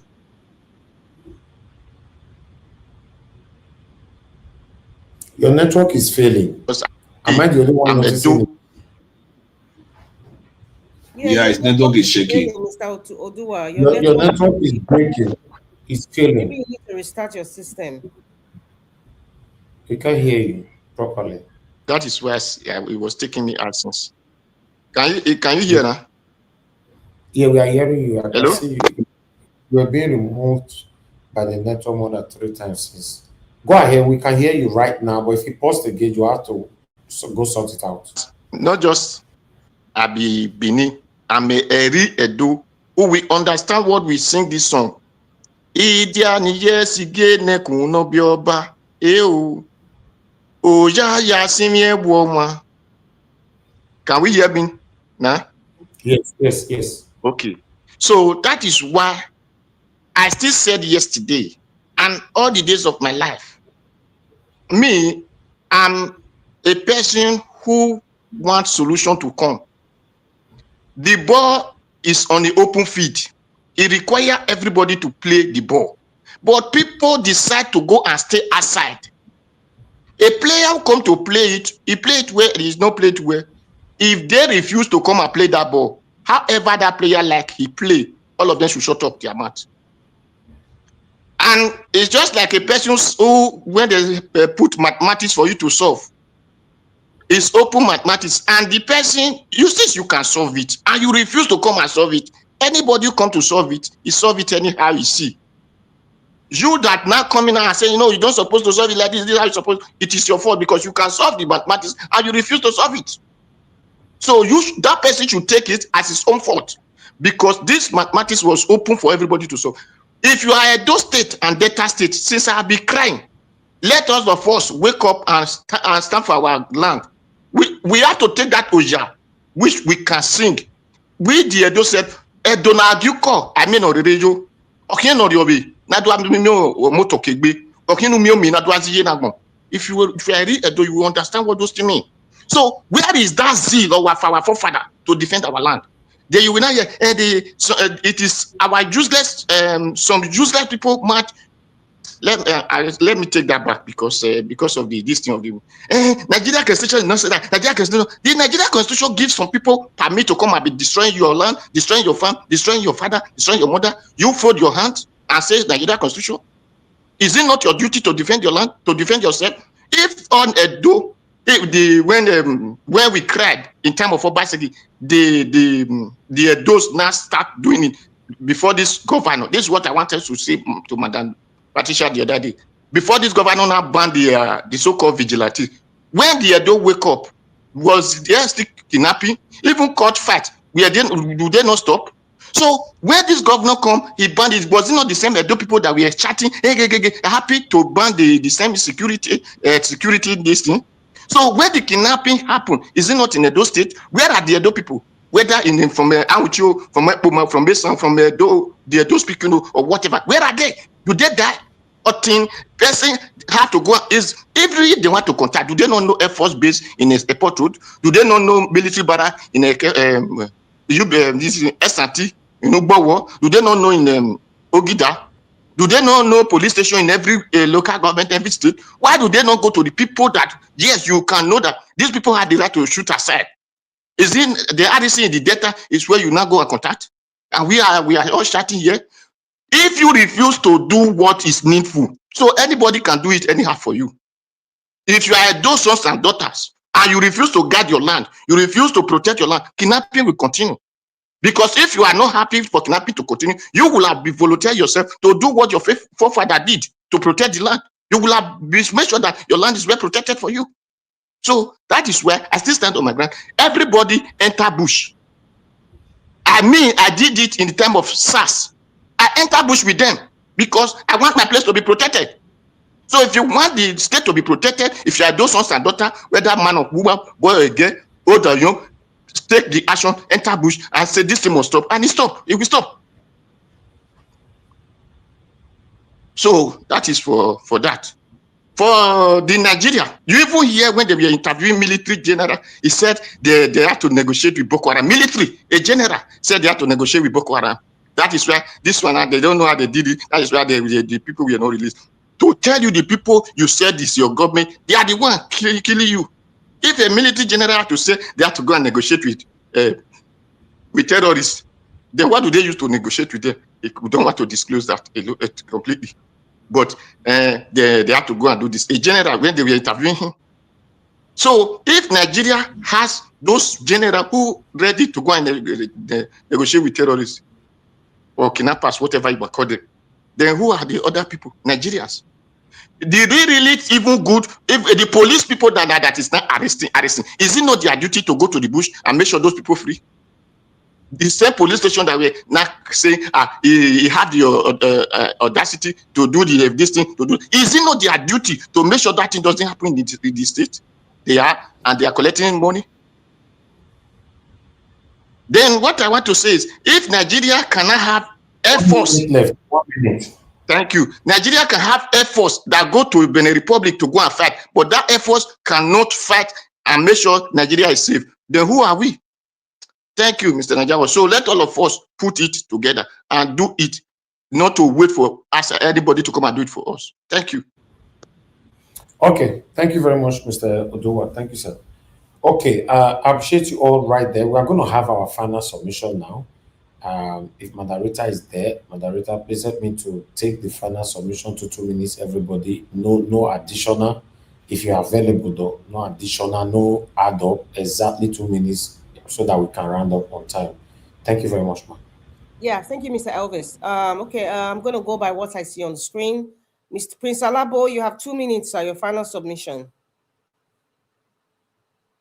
Okay, Mr. Alabo is not there. Give us our mandate. You have 2 minutes, final submission. Okay. Mr. Tu Naija, final submission, sir. 2 minutes. Thank you. Yeah, in the context of Nigeria, given where we are now, we have to start putting our focus on national security, especially for the new year. That should be a theme, really, because if you can fix that, I can assure you, men, Nigerians will be trooping back to Nigeria. Nigeria, in many ways, is a great country. And in so many ways, like You know, in the UK, you'll be shocked how, you know, we like to envy them and be happy, oh, their system is working because their roads are pretty and everything. But do you know, 33% of UK men have got criminal convictions. 33% of UK men have got criminal conviction in that country, in this country. So, and it's mostly like that in many Western countries. These are countries with a lot of money. Yet they have somebody. So you always have criminals. They are always with you. And our problem is that we don't enforce the rules. That's where things tend to fail. And because of this lack of rule following, it led to the kind of mess we see in our national security posture. Because if you cannot even maintain law and order, how can you even be bothered to maintain your national security? You can easily be compromised and be asked to do stupid things that you know full well is going to deny your people a lot of wealth. But as long as you are good, isn't it? That's what our politicians do. This is what we do best. 30 seconds. Our people are very, very good at setting each other out. So we have to try to stem that. And the way to do that is to advocate that we recruit into our security forces. If you don't recruit, that's the only thing we've never done. 30 seconds go in 30 seconds. Thank you very much, Mr. Tunaja. Madam Patricia Ma, you have 2 minutes. Final submission. Okay, she's not there. Mr. Abdul Malik, you have 2 minutes, sir. Good evening, Mrs. Rita. And there is nothing more to say. You see, Nigeria citizens, they are just gullible people. It's not only when they arrest person they will come out and protest. You guys should protest, peaceful protest, for government to give you security. Because the country, look at the country now. Now they are going towards celebration, right? How are they going to travel? But they don't even do that. Only when they arrest person, they will come out to protest. You guys should come out to protest so that government will give you security. It's your right, not peacefully. Even like we don't have road.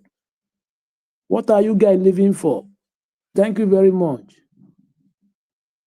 Thank you so much, Mr. Abdul Malik. Mr. Oduwasa, you have 2 minutes. Okay, thank you, Madam Rita. For those who is telling us it is recruit that Nigerian people need, we thank God that Nigeria have never recruit now when they went and bombard another country, which there is no even stealing. They said they wanted to overthrow government. Now the country that they are they are doing more than that overthrowment. Since then, no village, you cannot travel from one road to another. The same government, the same soldiers that they could not use their equipment to make sure their country is safe. So my Nigeria people, it is you that we need to save yourself from the hands of the Janjaweed, as our brother called them, the hands of the Janjaweed. So if you don't save yourself, nobody will come and save you.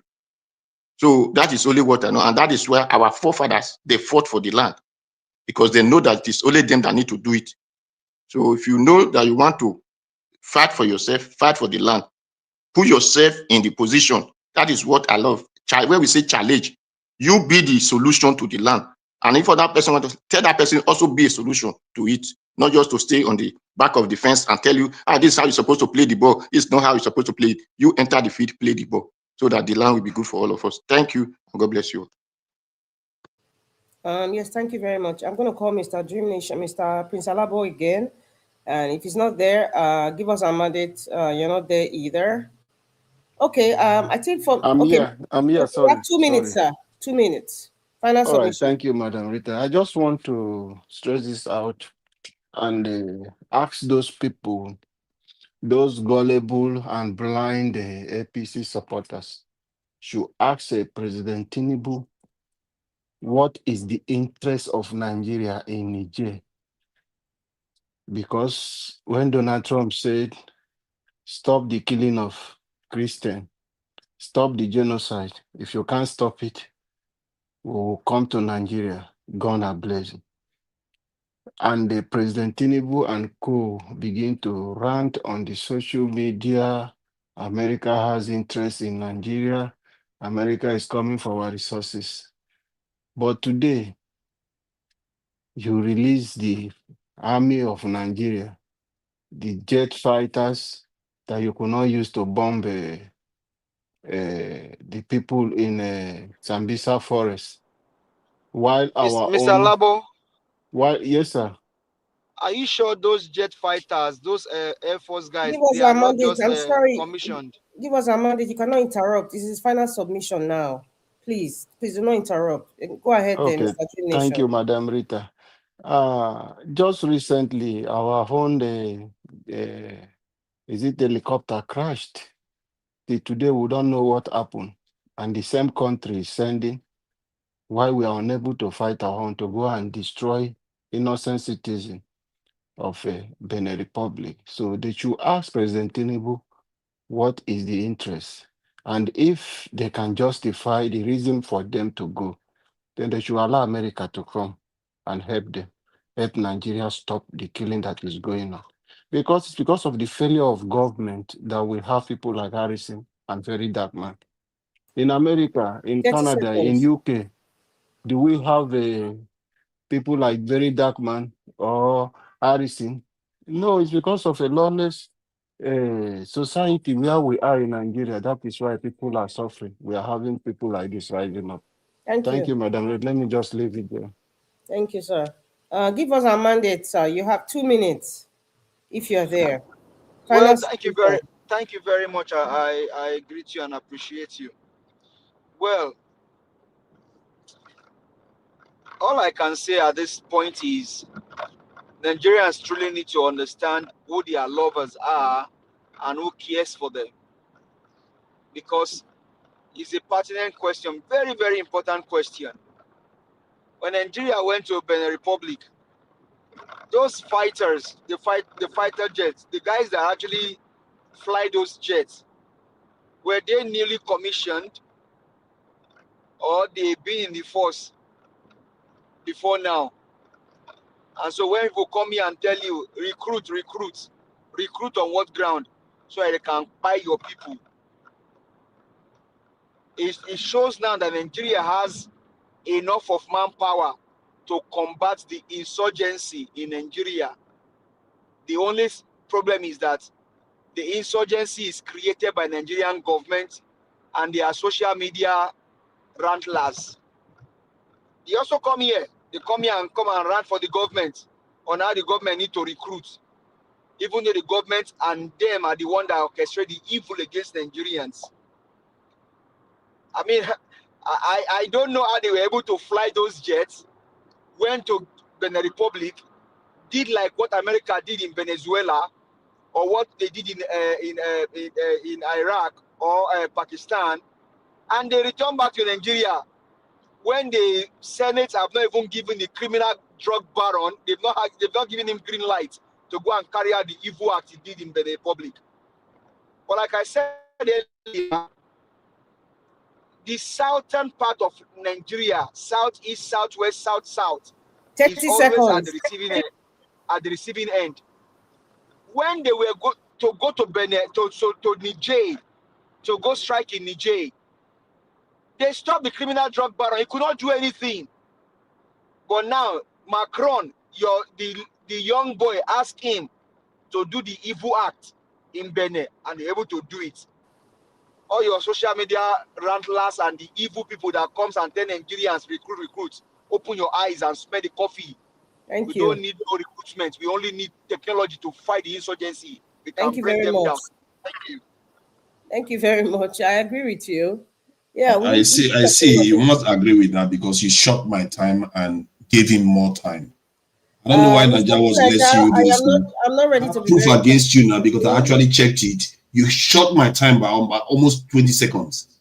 I did. That is very okay, you did. Okay, do you know what? Take 20 seconds of my time. So you shouldn't do that. You shouldn't have done that in the first place. Don't tell me what to do, Mr. Tunaija. I have. That is kind of rigging. You accuse other people of rigging. You just rigged this situation just now. Don't do what you're doing. What is of your problem, Mr. Tunaija? You allowed him because he was insulting me to go more than 20 seconds over. Why you shot me 20 seconds down? Please. What kind of rigging is You need that? to speak with me with respect, Mr. Tunaja. I'm not your I regular. respect people that are level-headed. I don't know the color of your problem this evening. I know full well that you are fully biased. Anybody can go and check the time right now. And see what you didn't do it just now. Mr. Tunaja, I don't know the color of your problem. You dare to even call me biased when you are like a bado yourself. Oh my goodness. We are not here to rig. We don't rig on Naija Watch Media. It is you and Tinubu that rig election. I'm lying. So people go and check it. Go and check it. We don't rig on Naija Watch. Give us a mandate. Can you mute yourself? I don't like when people are so dishonest and give us a mandate. Mute yourself. We are not like you and Amoda that rig election and stole that wrong with it. Can you mute yourself, please? Give us a mandate, please. Just mute yourself, please. It's quite disturbing. You see adults, changing. I don't like this kind of exchange. To Naija, I just told you felt offended that I cheated you from time. I said, okay, take 20 seconds of my own time. I haven't made my final submission, and then you started ranting. Please, let us behave like adults. To Naija, take 20 seconds from my time. It wasn't your time. It was always mine, by the way. It wasn't yours. Why are you whining? I just gave you 20 seconds. Stop whining. Not your time. It's my time. So stop it. Emma Stop it. It's my time. It's not your time. Don't try to claim the moral high ground like you are doing me a favor. I'm not trying to do any moral high ground. What's the color of your problem to Nigeria? If you cannot be respectful, because you're biased. That's why. That's what my issue with you. What is the meaning of this nonsense? Now you're biased. That's why you are very happy to have give us a money slander me and say you agree with it. I didn't slander because you're biased. Be quiet.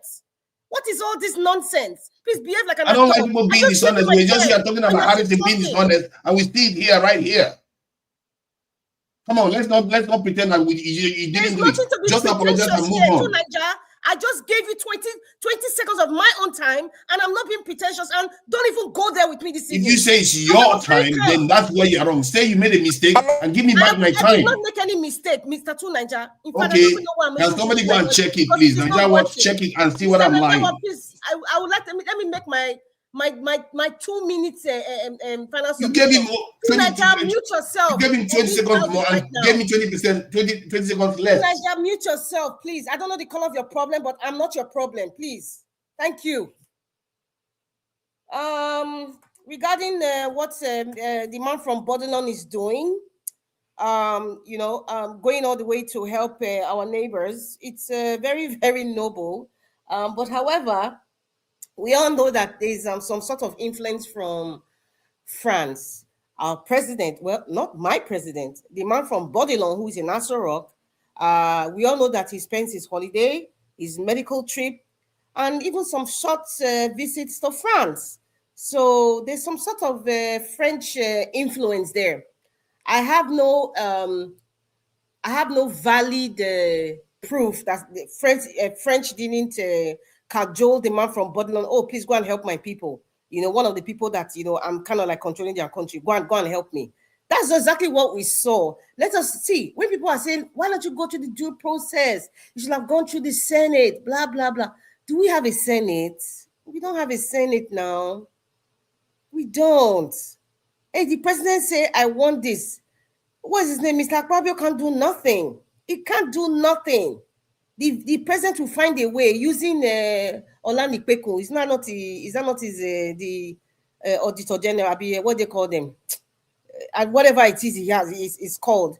Even though use some sort of reason to veto whatever the Senate do. So Nigerian system of government, let's not kill ourselves. There's nothing like due process. There's nothing like due process. Anything the president wants to do, he will do it. The Senate will not question it. They don't have the lever.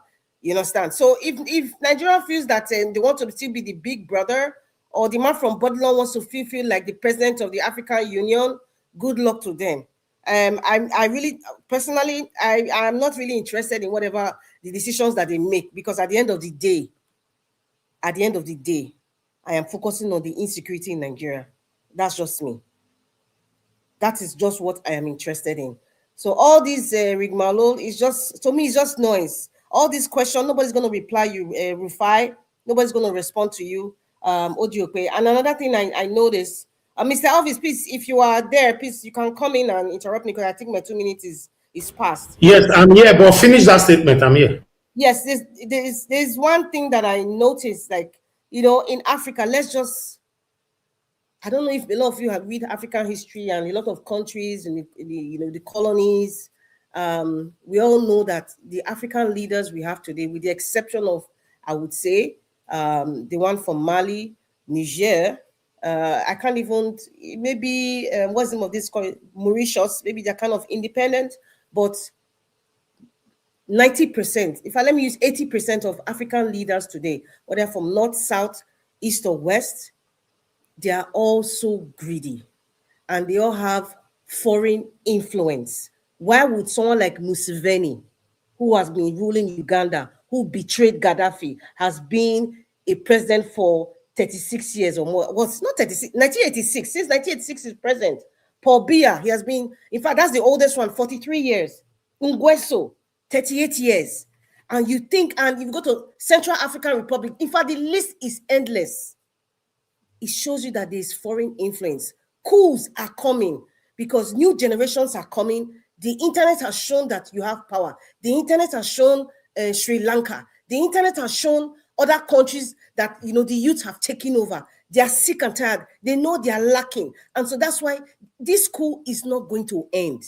I'm not trying to be a bearer of bad news, but this coup in Africa, not just the West, in Africa, is not going to end. It happened in Egypt. It happened in Sudan. In fact, Sudan is in problem today. It's all about our greedy leaders because they want to make deal with this colonial. I don't want to call them masters. These colonial entities. So it is what it is, and we just have to save ourselves. Yeah, we have to save ourselves. It's unfortunate that what happened in Benin Republic. The people, election. I don't know if election is coming very soon, but they have to save themselves. Yeah, that's what I would say. Thank you very much, Mr. Elvis. All right. Thank you very much, Moderator.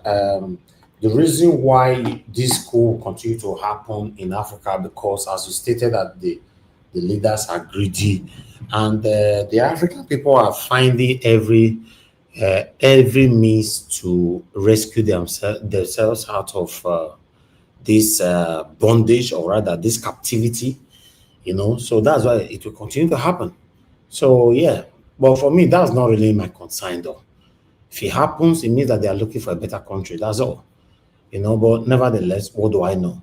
Thank you very much, Mother Suberry. Thanks for the super chat. I'm very, very grateful. You said I was initially supporting Harrison, but on second thought, why remove 5 million to track the kidnappers? Why not just 10K, 20K, or 50K?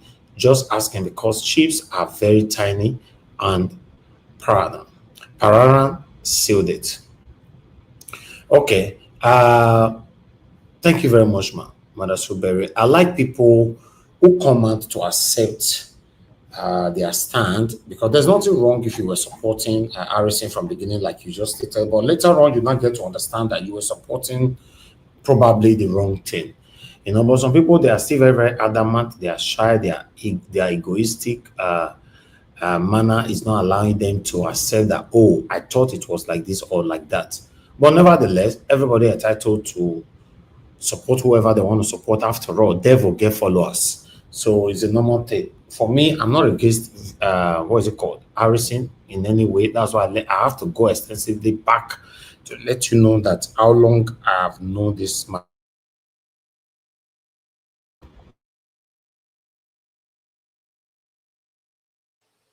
Mr. Elvis, we're not hearing you anymore. I don't know what happened. Can anybody hear me? Can you hear me now? Yes, we can. Yeah. Okay. So sorry about that, man. Thank you for letting me know on time. Yeah. For me, I have to go back at least to let you guys know how long I've known Harrison and all that, and how I've rescued him from one trouble before in the past. But nevertheless, in final conclusion, supporting the everyone's submission here today. What is wrong is wrong. It doesn't matter whoever that is involved. In fact, if you like the person so much, then you have to advise the person. But if the matter don't enter social media, if you also like the person so much, You don't need to join people to destroy the person because one or two, maybe one or two reasons, both of you have had one or two better time before in the past. Then, at the same time, you don't need to destroy the person. Just come out to say, I'm not in support of this person's dealings, but I don't really have much to say. At least you've let people to know that you're not in support. Everybody's, yes, sometimes we can stylishly be biased. Everybody is a normal thing of a human being. Just like Mother Deborah called out my pastor the other time. Yes, I stylishly accepted that, oh, what he did is wrong, but I did not go extensively. I don't want to discuss it. I don't want to be part of the people that want to bring my pastor down and let's destroy him. And I did not stop others from saying whatever they want to say either. But the beautiful thing about it is that I said, I'm not in support of what he did, right? That one alone, people will understand what you stand for. But for you to know that the person, your favorite, is doing the wrong thing and you're continuously saying, you know, concern me, you know this, you know that, that is my concern. How are we going to have that better Nigeria that we all are craving for? My people, there's every probability, or rather possibility, or anyhow you want to look at it, that we will not have that better Nigeria we are looking for in our time. It not be like, because even though we succeeded, for example, now having the right leader, the people will now still become the problem of the country. Yes. Because most of the mindset of the people is shocking. It's shocking. Sometimes it comes from elderly ones. Then you not be asking yourself, how can me, will be small picking, go fear advise this elderly person? So we have a long way to go in Nigeria. If you have the energy to call out our politicians, our corrupt politicians, you have the mind to call out Tinubu, Atiku, and many other satanic politicians we have mentioned on this platform, though it comes to your favorite, you cannot call them out how it's supposed to be. Now you now start asking for evidence, like Ogashimeze said, why are we not talking about his past? Whereas you and I talk about Tinubu's past. Here, the drug dealings was his past, is not present, right? You discuss it here. There were a lot of veins in your head, in your neck, in your throat.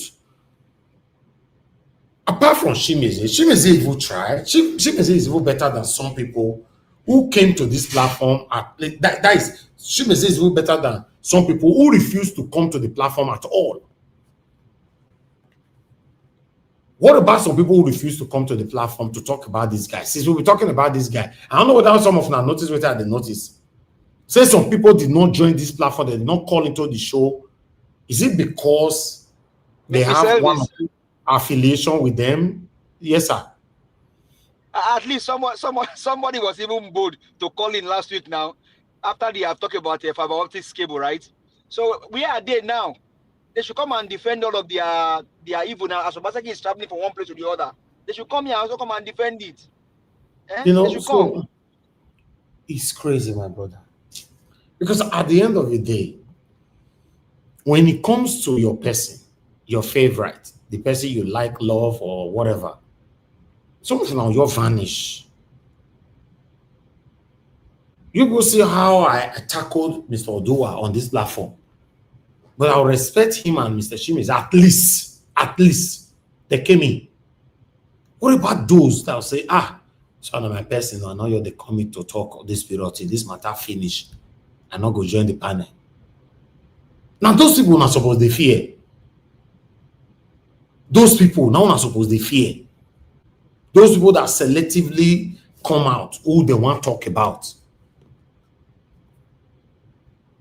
Some people will not join the panel based on ethnicism, tribalism. Some will not join based on favoritism. Some will not join because of, it's just crazy. Mr. Niger watch. Yes, sir.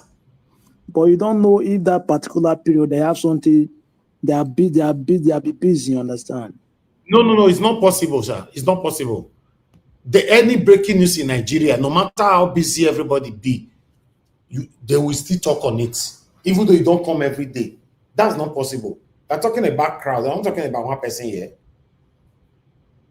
You want to tell me say Tinubu and Shetima, they fight just now. They go busy. They're not going to see them for any platform. Abi, now busy. They tell you say that they busy when breaking news come out. Abi, this one not be breaking news. Nobody they busy on earth when breaking news come out. As long as you are a speaker, you are a media critic. Or you want to tell me say Atiku and Peter Obi now they fight. You will not go see them. No, my brother. Everybody cannot be busy at the same time. One thing that I want people to get right, if you are not here and I see you are vocal over that particular thing on another platform, I will be proud of you. You don't have to be here. I've said this so many times. Because when you leave this kind of message, people might think because you not come join the people with day. Today we have the full panel. As I'm speaking right now, we still have about 8 people on the panel, or 7. It's not that. I'm saying if you are not here, at least speak on it. Now, something that is wrong is some of the things you are speaking against, right? They happen now. Either because it's your friend, your brother, your tribeman, or whatever, you vanish. Ew! Everybody is busy. Everybody is just busy. It's just that tomorrow now, God forbid, Peter Obi, get with your apple. And I will come broadcast for 2 days. I will also come here to tell you the 3rd day that I was busy. Yes, I said I was busy. You know, go hold me now. Eh? Let me see what is your comment section before I press this button. Black Panther said Nigeria was the way to go is a new constitution and the rule of law. Of course, that is something we've been advocating for a while now. Of course, I support that 100%. Although the way we go, I believe I said Tinubu is set to do that too. In fact, Tinubu is set to do so many things that is going to shock so many people from January. I just hope he not change his mind. And it's going to make most of the Northerners cry from January. You know, you said this last year before January. Last year, yes, December, you said it before. Now you said it again. There is nothing changed. No, something changed now. No, maybe Mr. Evans, What changed? Maybe if Mr. Evans you don't eat corn now, we don't know. No. Normally, there's a lot of changes coming in January. Mr. Abdul Malik, if you say nothing changed, this is January till now. You know how many people will not die this year? You know how many people they don't kidnap? No, not be about death, about reform. I don't talk reform. In case you don't understand my speech, I said there will be a lot of changes from Tinubu from January. That's why they talk and read. And the change, I think you thought about change for good. I never mentioned good one day for this platform. Okay. Now we understand. Thank you. I said there is a lot of changes from January. So any changes you see January to December, take it like that and change. It's a renew hope. Anyhow you take CN. So I know they mention, if I talk, I listen to myself. If I say there's a lot of good things that is going to happen from this Tinubu government from January, then you hold me to that. But when I say there's a lot of changes, you yourself assume in a different way. Now you want to assume, not my fault be that one. At least a lot of changes happen. Yes, ma'am. I was hearing that it's probably going to change it to a regional system of government. Is that why you're saying to cry? Yes. I hope we're going to get our Midwest. Let me tell you, Margarita, most of the changes that is going to happen from January, many Northerners will cry. Many, if not all. I mean, especially the elites. Northerners will not accept regional system of government. They will not accept it. Well, Mr.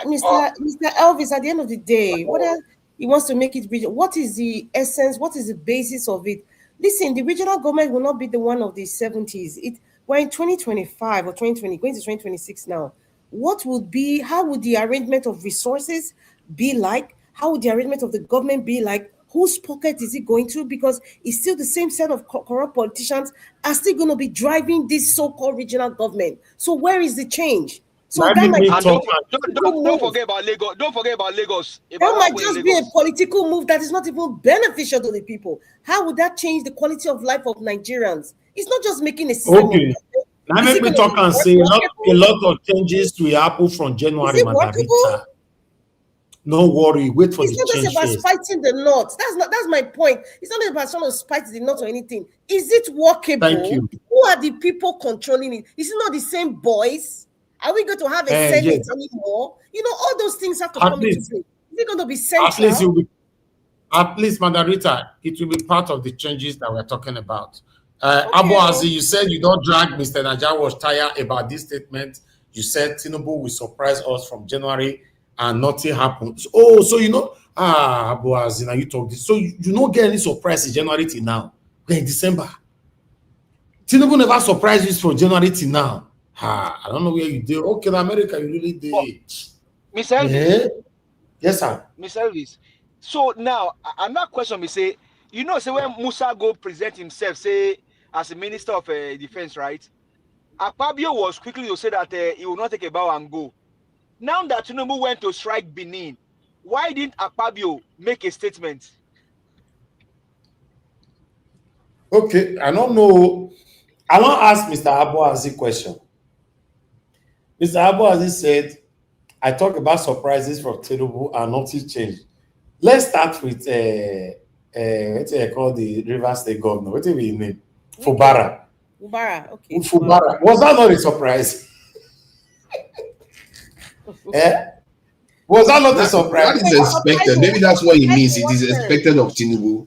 That's what it means. Mr. Elvis, I don't Mr. understand that Naija surprise. was. Can you explain? With Mr. Fubara? Naija was. No, I think what he's saying is that whether regardless of positive or negative this thing, things will happen. So I think that's what he's trying to say. Change is change. Either positive or negative, but change will come from January. Mr. Elvis. Mr. Naija, there is nothing we change rather than tax reform. It's only tax reform we change. At least part of the change is that you have terrorists. You put them into Nigerian army.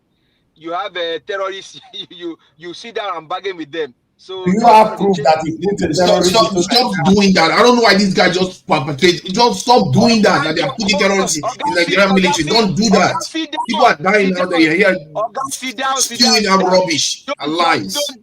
Don't jump out of your chair. Stop doing that. It's not nice. It's really not nice. It's just what is different between you and Harrison now? You just go and start spewing out rubbish. That doesn't make sense. Fall down. No, don't These soldiers are bandits into the military. You don't know how silly that statement is. Just sit down and to Nigeria, they call them repented Boko Haram. They carry them enter soldier. No, it's not the people they recruited. They put them in state security, not Nigerian military. I say in Nigeria soldiers, those called repented Boko Haram in time of Buhari, they put them in Nigeria soldiers. Do you even hear yourself? Do you know the Nigerian military? If they promote a junior officer to a junior position, the other will resign. And you are telling me bandits that have killed soldiers, they will recruit them into the military? Are you crazy? Have you not found many militaries? Have you not found many military people making the video of it? Using their mouth to say it? They have not. You are just assuming that are you now more military than military man? Are you now more military than person inside the military? Hold on, we have gone to the official sources. Are you now more military than person inside the military who went to the fight? Who went to the fighting ground? These people are actors. They are actors. They are there to stop the Nigerian mind. All over the place. Mute yourself too, Naija. Thank you, Mr. Oduwa. Thank you. This basketballs, if you don't enter the broadcast, you better say the thing not the sweet finish. Now do well. When they talk on our yours, I don't bring basketballs in. Why be saying when they talk my own now they choke on their mouth? Everybody will they unmute, they choke their mouth. Let me give my submission in peace. Finally, from January, there will be a lot of changes in fact, expect a lot of changes from Tinubu's government. Just straight from January. Straight. I'm not saying from February, straight from January. A lot will happen in 2026. A lot. Either good or bad, but a lot will happen. Specifically, realistically, I have to put it straight. A lot is going to happen. Just have that in mind. Tinubu has been pushed to the wall. He was not ready to do anything before in this country, that man. But hopefully, though. But at the moment, he has been pushed to the wall. Let's see. From January, everybody have, packed their load already, set to do Christmas and all that. Once you don't eat your Christmas rice, your New Year rice, you'll see how this country will be from January. Say, we know the fit talk like that because we are not allowed, because waiting on the public space, if you hear them, you talk in riddles. But from January, a lot will happen. And some of the things that came to me that will happen, if it happens, me personally will come to this platform to give Tinubu, I'll come here to applaud him. Some of the things that got to me, if it happens, I just pray, but not my mouth and go here say, na December will be, as my mama talking just now. But hopefully, we are in December now. Now we day, okay. Some people were asking just now, says from January, not to happen. I think they don't know so that they December, they don't know what will happen. Okay. All right. My people, now God bless you now. We'll come to the end of the broadcast. Thank you very much. Give us a mandate, Mother Rita, Mother Patricia. Thank you to Naja, Abdul Malik, Mr. Oduwa. Who left? Who was on the panel that left? Mr. Alabo, Mr. Stephanie, yes. And everyone who called into the show today. Thank you, my wonderful people, my Mother Deborah, and many others that called in. Mr. Shimize, yes. Wege, and many others. Thank you very much. And God will bless you, my people. I appreciate every one of you. And those of you that supported the platform financially, Madam Eugenia, Blessed Lady, Madam Soberry, now all now women. By the way, we see the same man way they give me super chat for years. See, this thing a realistic thing. It don't come to my mind. That's not so women is super chat me for this platform. Oh no, sorry. Women, men they get two men with the support. I want to say because this one now women you line up for you. And God will bless you now, our mama. And then our mama and they pave way for us to come to this earth. I'm very, very grateful. Thanks for your continuous encouragement. All our wonderful women and men here. May the men not go first. So not the way this platform, the way people take the verse. Because because of that now. Let's wait with the buy me coffee before we say I'm not going to ever buy them again. Don't go first, so say that so that's why they talk before you go first now. Because they find you, they go out what they beg you. Anyway, my people want the conversation, mother for mommy diaspora. Thank you very much, my lovely mother. I appreciate you, mommy. Thanks for all that you do. My brother Abu Aziz, God bless you. Thanks for all that you do. Thank you. Love Maduka. Thank you very much, ma'am. Thank you, Mother Peggy Modi. Thank you, Madam Eugenia, my lovely brother Black Panther. Uege right there. We have plenty today. Blessed Lady, thank you very much. Bexmans, thank you very much. I see all your comments since. T. Davison, thank you very much. I appreciate you. I appreciate you all right there. Kingsley, and many more. Blessed Lady, thank you very much. I appreciate you. Eva Line, and many others. And God will bless you, my people. Ikeshuku, my brother, I saw you earlier on. Thank you very much as well. I appreciate you. Endeavor to join us every day. We are here 7 p.m. Nigerian time. We're talking about the things that's affecting you and I. If you are one of the people that speak truth to power and you are one of the people that understand the plight and things that is affecting us in Nigeria, then this is the right place for you to be because we are speaking truth to power here. We say it how it is. Endeavor to join us, subscribe to our channel, hit the notification bell to be notified whenever we are here so that you can join us to talk about the things that are affecting you and I. My people, and God will bless you now. Don't forget to like and share. Press on that like button before you leave. And also, subscribe to our channel if it's your first time joining this platform.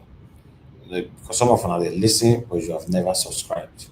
Just hit on the subscription button. Be part of the blessing of this platform.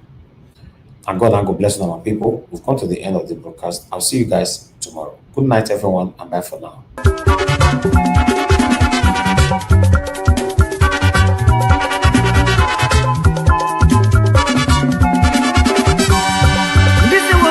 In this world, all of us today in motion. Everybody there in motion.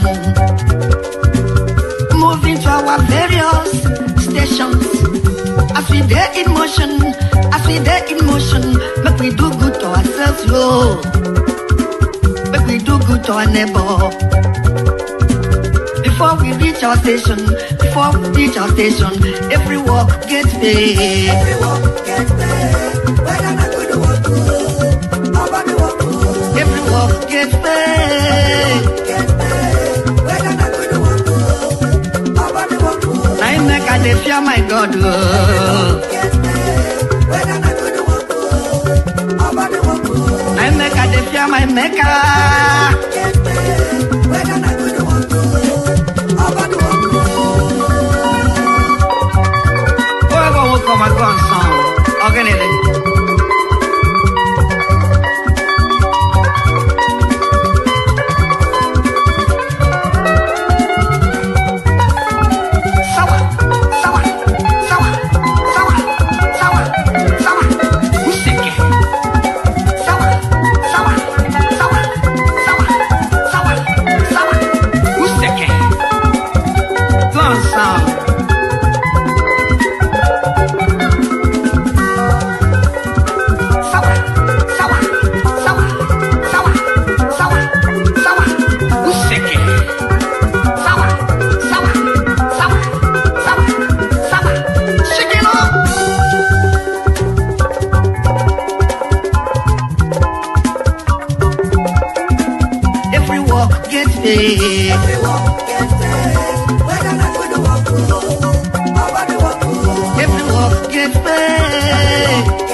My God,